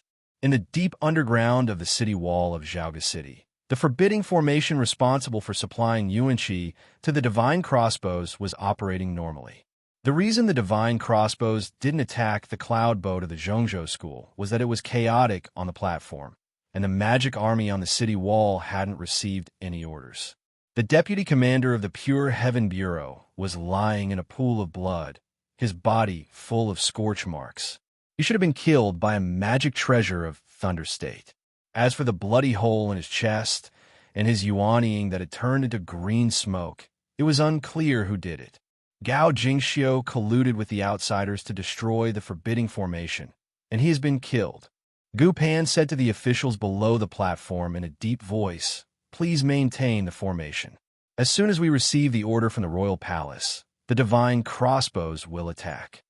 Nobody doubted what he said, because they all saw what the deputy commander of the Pure Heaven Bureau, Master Gao, intended to do. Yet, they couldn't react immediately, wondering if Gu Pan wasn't an external disciple of the Zhongzhou school. Was he the one who killed Gao Jingxiu? Gu Pan rubbed his fingertips, which were still emitting green smoke, and looked at the assistant minister of the ritual ministry, not far away. The assistant minister of the ritual ministry still looked pale, but Gu Pan knew that it wasn't because he was frightened. The bloody hole in Gao Jingxiu's chest and the broken yuaning were all the work of this master. The two of them looked away after a brief eye contact, without exchanging a single word. Turns out he is a man of Bulo Lin, Gu Pan thought to himself as he walked outside. The assistant minister of the ritual ministry turned around and looked at his back, thinking that he was a spy of the Zhongzhou school, but no one expected him to be a member of the curtain rollers. Gu Pan came to the stone steps outside the city wall from the hidden door. After taking a look at the cloud boat in the starry sky, he walked to the highest tower of the city wall and bowed to the chief commander of the Pure Heaven Bureau, AI, saying calmly, "It's been taken care of." The blood was everywhere on the stargazing platform, flowing down the stone steps. A young servant in green clothing walked to the pile of corpses, and it took him a while to find the corpse of Qin Tianzheng. He pulled open Qin Tianzheng's finger and took out an object. Many generations of High Duke Zhan had led the immortal guards and governed their mansion strictly, but they couldn't do anything to his mother. Many people in Zhaoga City had been evacuated that day, but the Grand Master insisted that she wouldn't leave until her son came back from the royal palace. The Duke's wife couldn't dissuade the old lady, so she was very anxious and helpless. In the end, it was the Crown Prince of Dukshan who decided to stay and take care of his grandmother that his mother and the rest of the people in the mansion were persuaded to leave. At that moment, the old lady of the High Duke's public house was lying on the bed. Her eyes stared blankly at the ceiling. Her body was heaving up and down, and her throat was making sounds, but she could not speak. The Crown Prince of State Duke Shan had a handsome appearance and looked very mature and steady.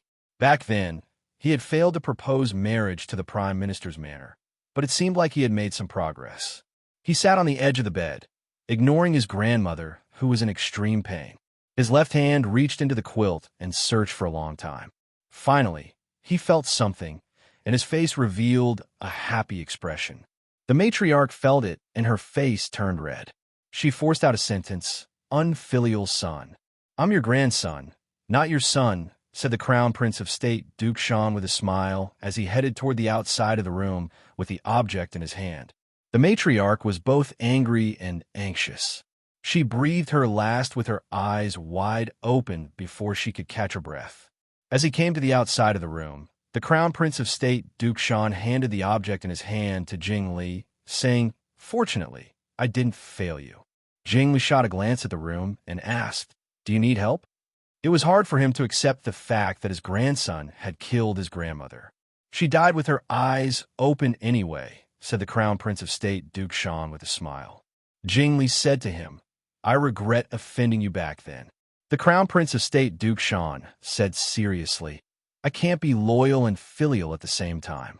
I had no choice but to do it. I'm not evil and cruel." In the next moment, his expression changed as he asked nervously, "When will you detoxify me?" Jing Li said, "It's a poisonous insect of the south, which can't be detoxified by any medicine. The mother of the poisonous insect is in the hands of the royal concubine. If the emperor can't ascend the throne, the royal concubine must be unwilling to live alone." Hearing this, the Crown Prince of State Duke Shan grew even more nervous, thinking that the royal concubine wouldn't be in the mood to save his life before she died if she wanted to commit suicide. "Should I go to the palace to persuade my father, or should I sneak attack him? The affairs in the palace are not something we can influence. You should stay in the manor house and pray that State Duke Shan won't do anything reckless in the Grand Hall." Having said that, Jingli left the manor house of state Duke Shan and handed the object in his hand to a captain of the divine army.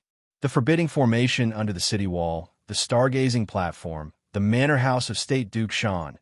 Similar situations were taking place in many places in Jiaoga City. The Great Formation of the Royal Palace was composed of 13 formations, each of which had a center of the formation. The center of the formation might be a flower pot or a life board, placed in 13 different places. This was the biggest secret of the Jing royal family. Apart from the emperor, nobody knew where the centers of the formation were, at least not all of them. Earlier, when Bai Jinren said that the formation would be opened, the Great Formation of the Royal Palace showed a sign of dispersing. It was because some people who held the center of the formation were acting according to her will. Now that those people were all dead, the center of the formation was taken back by the Royal Palace. This was the preparation of the emperor. Even though he had left for one night, he was still in control of this capital and this imperial court. As he said to Bai Jinren, what could they do even if this emperor was gone? It was true that there were many people loyal to the Cloud Dream Mountain in all the ministries, the magic army, and those clans. The Zhongzhou school had prepared for this day for many years. But how many years had the emperor prepared for it? He had prepared for this for 300 years. It was impossible for him to let the Zhongzhou school seize the control of Jiaoga City overnight. The curtain rollers seemed to be an intelligence organization on the surface, but in fact, they had sneaked into every corner of the imperial court, ready to display their will at any moment. More importantly, there was another undercurrent helping the imperial court in the dark night of Jiaoga City. The stargazing platform was bathed in blood, and a clan was burned to ashes. It was all because of the undercurrent. Bulow Lin had used the assassins who had been hiding for many years, and those who had been hiding the most had taken action that night. Together with the means of the curtain rollers, the Zhongzhou school was caught unprepared. In the manner of the Minister of Rites, Qing looked at Yin San, who had put on the red cloth again, and asked confusedly, "Don't you want the world to be in chaos? Why do you want to stop the Zhongzhou school?" Yin San said with a faint smile, "The Zhongzhou school is very powerful. If they're allowed to control the situation quickly, how can there be chaos?" In the deepest part of the underground of the royal palace, an unknown confrontation was taking place in an unknown place. If someone saw the two people confronting each other, they would be shocked speechless. It was because they were Sir Jean and Sir Nyo. On the ground, there was a slowly rotating white jade plate that was currently emitting white light. As the light entered the air, it quickly disappeared without a trace. However, it did not truly disappear.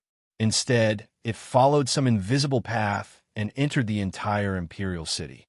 This place was the most important formation of the Great Formation of the Royal Palace. The emperor had passed away, and his two most trusted and closest Sir Jean were not by his side, because they had to guard the formation here. Sir Jean had no idea that the person he had to guard against was his old partner of hundreds of years. His line of sight passed through the smoke-like white glow and landed on the wrinkled face of Sir Nyo. "You asked me why I used my life magic treasure. What about you? Why did you hide the mysterious dark thorn above my head, ready to strike down at any moment?" In fact, the confrontation had lasted for several hours. They had focused all their attention and energy on each other. They knew how powerful and dangerous the other was, so they didn't dare to be distracted. As a result, they didn't say a word. Perhaps it was because the emperor had left, or perhaps it was because he felt bored, that Sir Nyo took the risk to speak and waited for Jin Mingqing's answer. The expression in Sir Nyo's eyes grew cold. "It's because your breathing has been disordered too many times today," he said. Jin Mingqing narrowed his eyes and asked, "You're not from Zhongzhou school?" After a moment of silence, Sir Nyo replied, "No." Jin Mingqing seemed to have realized something. "So you're from Bulow Lin," he said. The two of them relaxed their vigilance. At least, they didn't intend to die together with each other. Sir Nyo suddenly said, "I'm not from Bulow Lin." Jin Mingqing looked at him with narrowed eyes. Who would admit that? The great formation of the royal palace that was on the verge of being dismantled had suddenly recovered its full power. The scene that the people could see with their eyes was that the growing fainter and thinner circle of light had suddenly become sturdy again. The cloud boat of Zhongzhou School in the front had almost crashed into it. The bow of the boat had brushed against the green circle of light. Along with a loud boom, the stars in the sky had lost their colors. A large amount of energy of heaven and earth rushed toward the green circle of light violently, gushing out from it. The cloud boat's bow, which had a powerful formation attached to it, was completely destroyed after being brushed by the circle of light, exposing the inside of the boat. It looked rather miserable. In the next moment, the divine crossbows in the southeast corner of Zhaoga City fired together. A dozen flowing lights shot toward the cloud boat like flying swords. Along with the thunderous booms, a dozen fires broke out from the bottom of the cloud boat. It was damaged more severely, and it couldn't support the boat any longer, retreating toward the back of the night sky. The divine crossbows were few in number, and the shooting positions were quite safe. It was evident that they intended to issue a warning rather than start war. Bu Qiuxiao and the scholars of Yamatai were quite surprised, because they didn't expect the imperial court to be so well prepared. The chancellors in the royal palace had different expressions on their faces. Some of them looked happy, and some of them looked angry, especially those state dukes and generals who had the eye of the formation hidden in their homes. The expressions in their eyes were even more complicated. So many people had died in Zhaoga City, but Jing Yao hadn't even ascended the throne from the side hall. This was probably what it meant when the emperor took a step forward. Blood would flow from 1,000 miles away. He was still a few steps away from the chair. It was then, a general standing in the front suddenly swung his right arm toward Jing Yao from a distance. He was the commander of the Northern Magic Army, Xian Haichin. He was one of the most important figures in the military of the Jing imperial court. He had been summoned back to the capital by the emperor a few days ago, and he had been staying in the royal palace ever since. He was aware that the emperor was suspicious of him, but he didn't know why the emperor didn't execute him. The emperor was dead now. If Jing Yao ascended the throne, how many more days could he live? As such, he had to strike.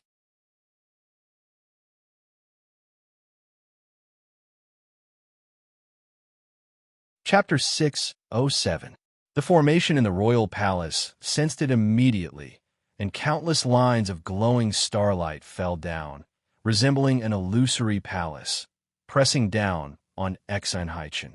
Xian Haichin was the most important figure in the military of the imperial court, so he of course knew how powerful this formation was. With a grunt, the soft armor hidden in his clothes suddenly expanded and turned into a huge puppet, blocking the illusory palace. Along with countless sounds, the puppet collapsed instantly, but it bought some time for Xian Haichin. The broadsword which shot out from his arm was on the verge of cutting Jing Yao in half. Standing in the side hall, the royal concubine who looked at the scene with a pale face. She was about to reveal her tale without thinking too much, but she was stopped by a hand. There was a soft, rustling sound. The broadsword that Xian Haichin had prepared for a long time finally landed, but it didn't land on Jing Yao, but on a piece of white cloth. That white robe had been sliced open by this saber strike, leaving behind a shallow gash. It was unclear when Jing Jio had come to the scene. He reached out his hand to grab Xian Haichin's throat and lifted him into the air. Xian Haichin let out a frustrated and angry howl, and his energy increased tremendously. He closed his hands like a fan, intending to smash his opponent's head into pieces. Having tempered himself in the northern border of the Snowy Kingdom for many years, he had an unimaginably strong body and a strength as great as a mountain. How could he allow himself to be lifted up like a chicken? Jing Jio didn't dodge, letting his opponent's hands fall on him. A loud bang reverberated in the hall. Xian Haichin's hands landed on Jing Jio's face, but they didn't leave any mark. Yet, a spark burst out between Jing Jio's right hand and this person's neck. Crack! Xian Haichin's hands dropped down powerlessly. Soon after, his head fell off, bouncing twice on the ground and then rolling far away. Jing Jio pulled back his right hand and caught the hair rope in the air. He tied his black hair back and walked past the chancellors to the outside of the grand hall. The first ray of sunlight appeared in the east and shone on his face, making it very clear. Countless suppressed screams broke out. The ministers had already guessed his identity. Many of them had already knelt down and greeted him as the sect leader or the immortal Jingyang. There were still many people who didn't move. They stood frozen in place, looking at him with vigilance or fear. Bai Jinren's voice drifted over from the Intian gate over 10 miles away.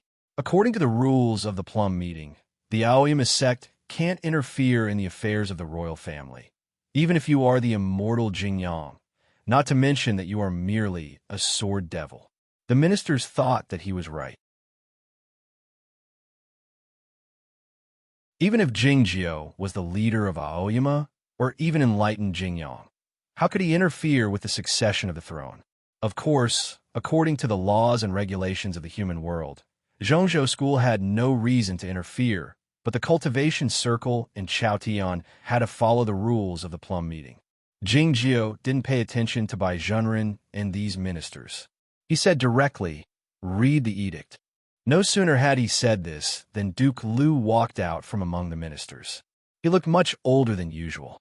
The ministers were surprised to see him, but they thought it was reasonable.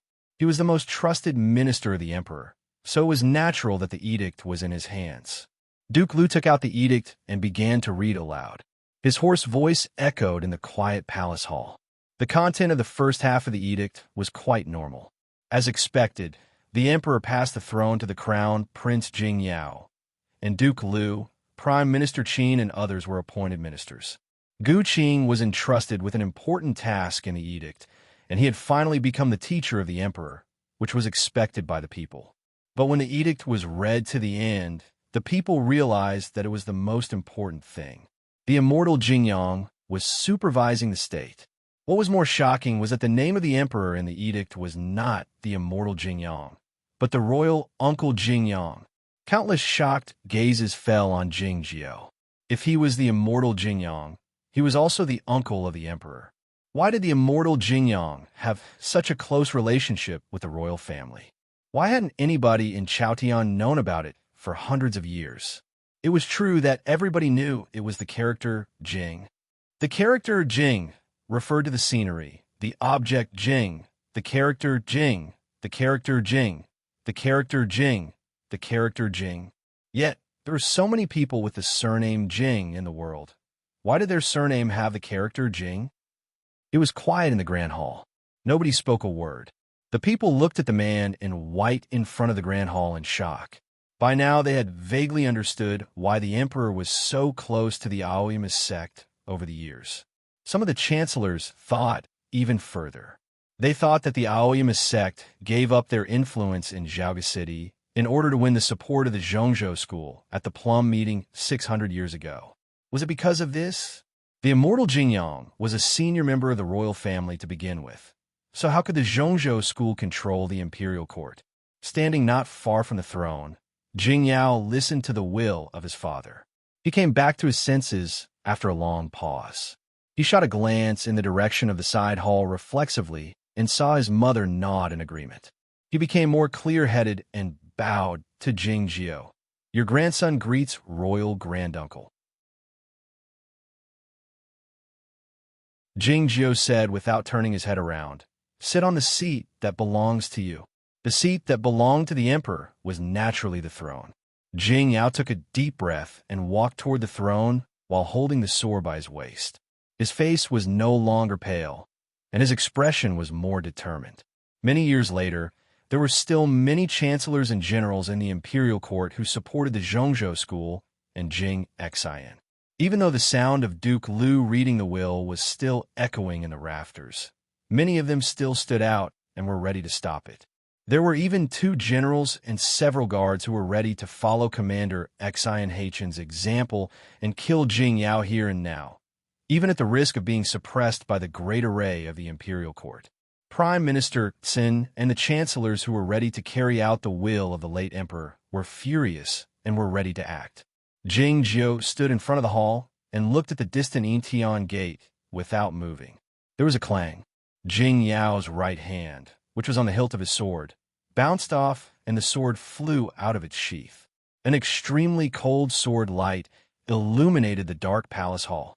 With a soft but terrifying cutting sound, the sword light pierced through the palace hall at an unimaginable speed. It was impossible to see with the naked eye, and one could only see arcs of light. The generals and guards stopped where they were, and then spider web-like marks appeared on their bodies. Finally, they became blood clots all over the ground. The cold sword light suddenly disappeared. There was another clanging sound. The sword had returned to the sheath at Jing Yao's waist. In the blink of an eye, those generals and guards with evil intentions and formidable fighting prowess had turned into the blood clots on the ground. Seeing the blood spreading out, some chancellors backed off in terror. Some of them looked pensive, and most of them looked at Jing Jiao directly. Everybody knew that the sword came from the sheath at Crown Prince Jing Yao's waist. But Jing Jiao was the one who had wielded the sword. What kind of sword was it? It was so formidable that it could kill people invisibly, and it didn't have any lethal intent, as if it was not something in the human world. Even if the sword was of a high state, what kind of cultivation state did the person wielding the sword have to be in order to kill so many swordsmen in an instant? The whole of the cultivation circle and even the upper echelons of Chaotian knew that Jing Jiao was the youngest swordsman in the Broken Sea state in the history of cultivation. But was there such a formidable swordsman in the initial state of the Broken Sea? Even if he was the immortal Jingyang, the immortal Jingyang couldn't be so formidable when he was in the initial state of the Broken Sea. Is this Nanchu's first child sword? Bai Jinren's voice drifted over from the Yintian gate a few miles away. Jing Jiao corrected him. This is my first child sword. Many years ago, the immortal Daiyuan employed the sword formation of Aoyama to cut down Nanchu's Dao tree and snatch the first child sword before his death. He gave it to his favorite grand disciple, Jingyang. Since then, the first child sword had been in Jingyang's hands. More than 600 years ago, Jing Jiao, Taiping, Lu Xi, Yuan Qijing, the dead dog and the devil rooster had used this sword to kill many swordsmen in Aoyama. He and Taiping had used this sword to destroy the ancestral altar of the mysterious dark sect. 300 years ago, the former emperor faked his death and entered the Guoqing temple to become a monk. The emperor succeeded the throne unwillingly. In order to comfort his nephew, Jing Jiao gave the first child's sword to him as a gift. 300 years later, the emperor lent the first child's sword to Zhao Liu, who killed Lo Huainan. Lu Shisui buried the first child's sword under a tree, which indirectly led to the death of Shiwang's son and the destruction of the cloud platform. Later, the first child's sword was sent to the Western Sea Sword School by Guodong, which led to the destruction of the Western Sea Sword School. In the end, the sword returned to Aoyama and Jing Jiao's hands. A few years ago, the emperor appointed Jing Yao as the crown prince. Jing Jiao sent the first child sword to the royal palace as a gift. The experience of the first child sword was quite bizarre. It had changed hands many times over the last 1,000 years, and those people and sects who had owned it didn't end up well. It was a rather ominous experience.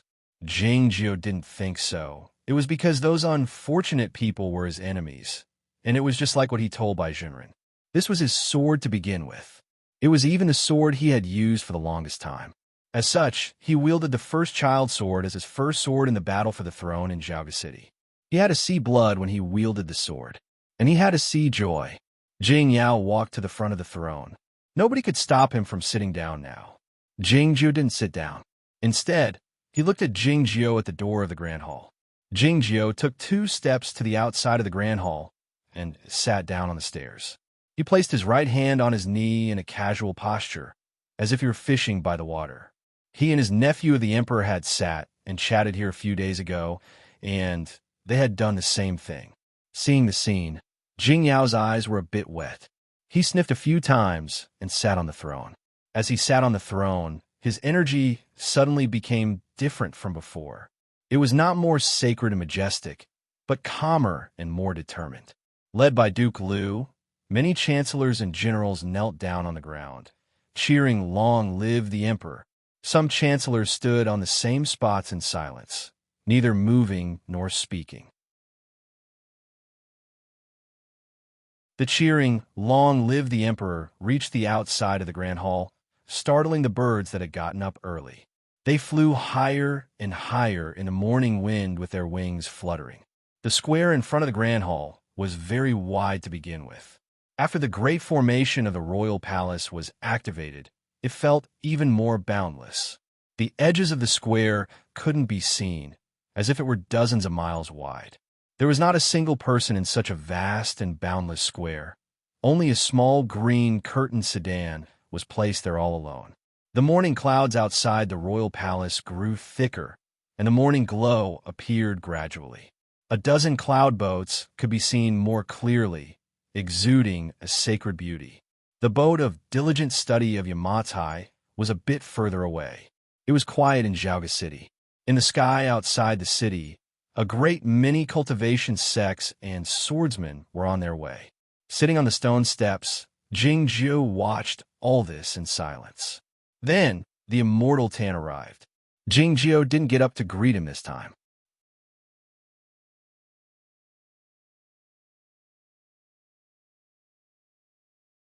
Chapter 608. Not everybody knew that the immortal Tan had arrived.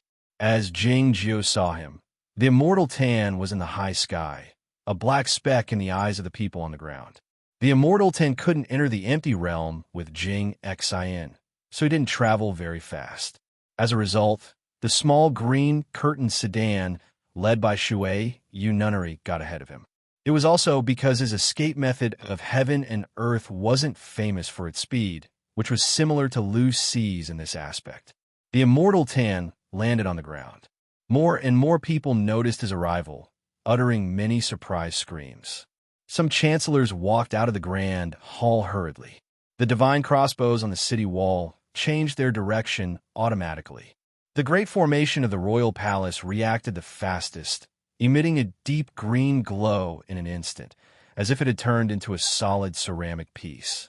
The great formation of the royal palace didn't have such a strong reaction even when a dozen cloud boats of the Zhongzhou school pressed forward. It could be imagined how powerful the great formation of the royal palace was. The patch of cloud and fog above the Yintian gate grew thicker, enshrouding by Zhenren completely. Qingfeng, Chen Guang, and the immortal Tan arrived together. Standing in the sky and looking at Jing Jiu in front of the Grand Hall, the immortal Tan said, "You know who the great formation of the royal palace can't stop. 600 years ago, the Aoyama sect and other major sects in the world built the great formation of the royal palace together. If these sects couldn't even break through the great formation of the royal palace, it was tantamount to tying up their own hands, and the system of the plum meeting would be meaningless. Moreover, the Zhongzhou school played an important role in the design and construction of the great formation of the royal palace." The immortal Tan took out a jade board and showed it to heaven and earth in all directions. "The Cloud Dream Decree is issued. Heaven and earth receive it," he said with a dull expression. As this statement spread out in heaven and earth, a powerful and profound energy came out from his body. The light green circle enshrouding the palace halls suddenly grew a few times larger, and the invisible barrier grew thinner and more fragile, quivering slightly with the wind like a bubble that could burst at any moment. The immortal Tan intended to break through the great formation of the royal palace of Xiaoga City merely by employing the Cloud Dream Decree. The Zhongzhou school's cloud ships slowly moved forward again, preparing to take control of the entire imperial city the moment the formation was broken. Jing Jiu raised his head and looked at the huge cloud ships in the sky. He flicked his finger and a snap sounded. Following his movements, the stone pillars that represented holiness in the palace suddenly shot out countless beams of clear light, shooting towards those cloud ships like giant arrows. Seeing this scene, the ministers and guards were all stunned. They were extremely familiar with the imperial palace, but they never thought that the stone pillars actually hid such power. In the depths of the royal palace, Master Jean and Master Nyo were sitting across from each other, separated by a slowly rotating jade plate. Suddenly, the jade plate emitted an infinite amount of white light, and the powerful chi sent them flying into the wall. They looked at each other and saw the shock and helplessness in each other's eyes. It was only now that they realized that someone else was controlling the Imperial City's grand formation. It was pointless for them to stay here and watch. The great formation of the royal palace was stabilized again. The Cloud Dream Decree was blocked by the green bamboo board in Jingjiu's hand. The cloud ships of the Zhongzhou school retreated again. A few large holes appeared on the belly of one of the cloud ships. A dozen Taoist masters were mending the holes nervously, hovering in midair. The immortal Tan exclaimed in surprise. It turns out that the emperor has handed over the great formation of the royal palace to you. Jingjiu stood up and said, I wasn't in Zhaoga City when the formation was built, but I'm familiar with this palace hall. It was then that the chancellors in the Grand Hall and the cultivation practitioners in the surroundings remembered that Jingjiu had another identity. He was the uncle of the emperor. The immortal Tan was not present at the time, so he didn't know about it. He said while looking at those stone pillars, as far as I know, these weren't included in the original great formation of the royal palace. I think they were hidden by your big brother back then. Jingjiu said, I learned about them from his notes. He called them the 12 space-breaking magic cannons. It was said that one cannonball could kill a swordsman in the Broken Sea state. Hearing this, the scholars of Yamatai on the boat of diligent study had a strange expression on their faces. The elders of the Zhongzhou school, like Yu Qianmen, who were in the Lianshu state, had terrible expressions on their faces. If what Jingjiu said was true, how many people would have died when the cloud ships of the center sect broke in, when the great formation of the royal palace was opened? The immortal Tan said with a bitter smile, the sword comes out of Aoyama, and the people respect its straightforwardness. Who would have thought that it has so many tricks up its sleeves? Jingjiu said, you're right. What he said was true. The Zhongzhou school also had the Cloud Dream Decree as a backup, and even the Guocheng Temple and Yamatai Cultivation Sect had some tricks up their sleeves, but nobody knew about it. But they still can't stop me. Having said this, the immortal Tan walked down from the sky. He was really using his feet. He walked down step by step, as if he was walking on an invisible ladder. His energy had been completely restrained, and he looked like a regular old man, or a part of the sky. The great formation of the royal palace had gradually calmed down, and the green glow had vanished without a trace. The dividing line could no longer be seen. When the immortal Tan was only a few thousand feet away from the ground, his gray hair and cloth suddenly tousled backward, as if a gust of wind had blown over his face. It was very peaceful in the sky. Where did the wind come from? The place where the wind came from was the edge of the great formation of the royal palace. The immortal Tan didn't stop there. He took another step in the sky. The strong wind whipped up, tousling his hair and cloth.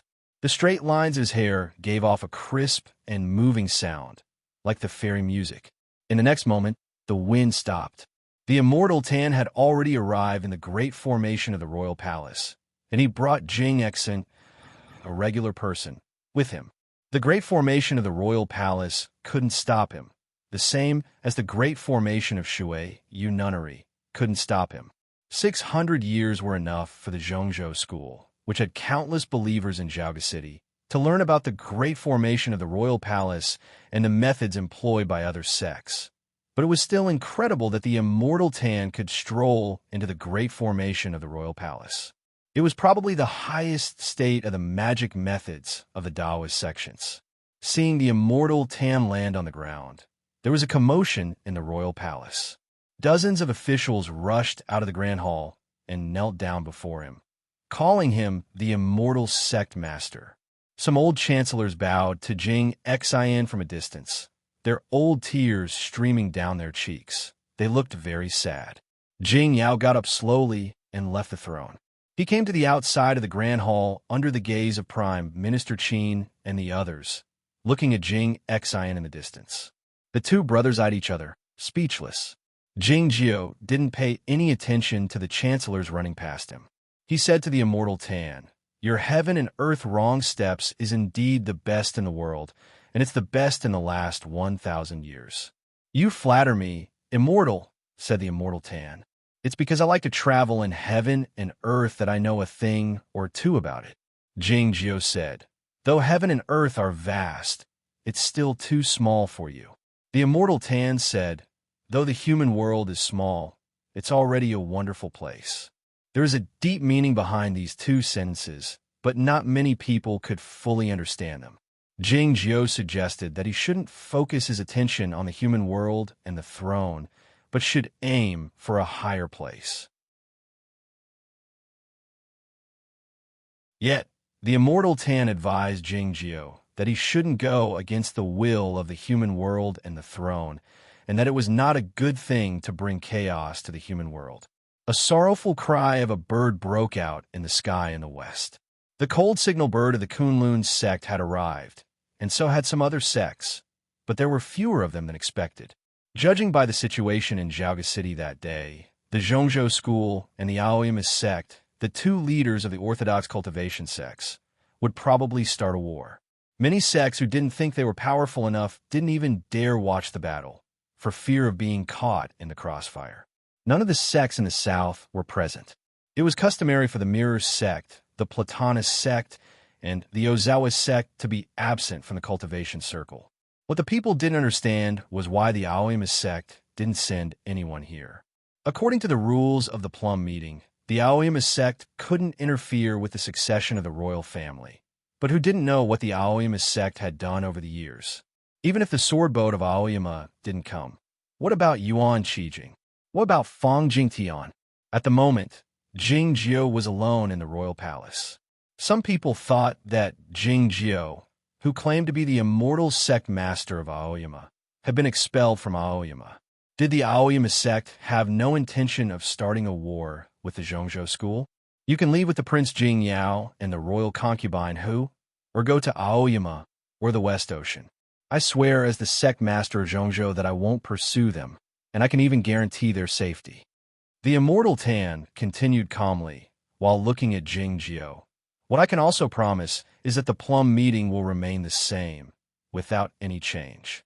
Through these two statements, the immortal Tan had clearly expressed the intention of the Zhongzhou school, which was to restore the original intention of the Plum meeting, to control the whole of Chaotian by controlling the Jing imperial court, unlike what had happened over the last few years, when the Jing imperial court had gradually broken away from the control of the Cloud Dream Mountain and became a powerful sect on an equal footing with the major cultivation sections.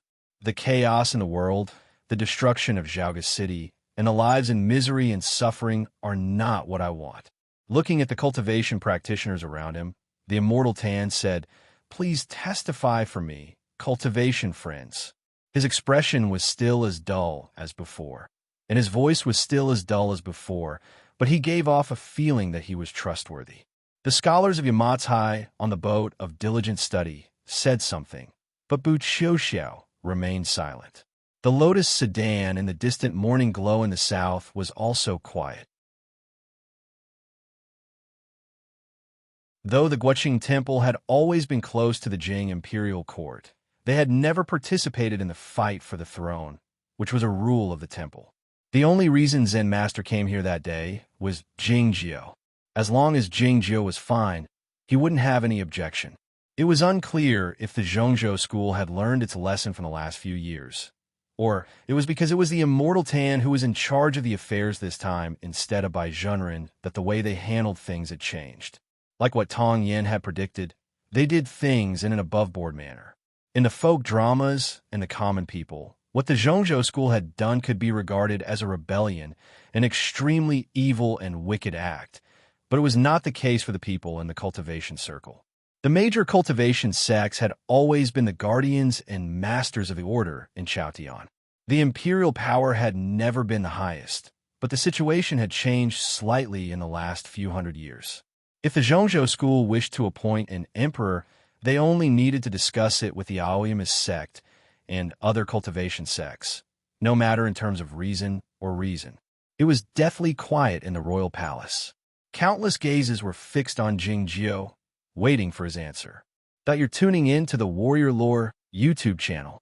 Don't forget to subscribe and join us on this journey to catch the most captivating stories.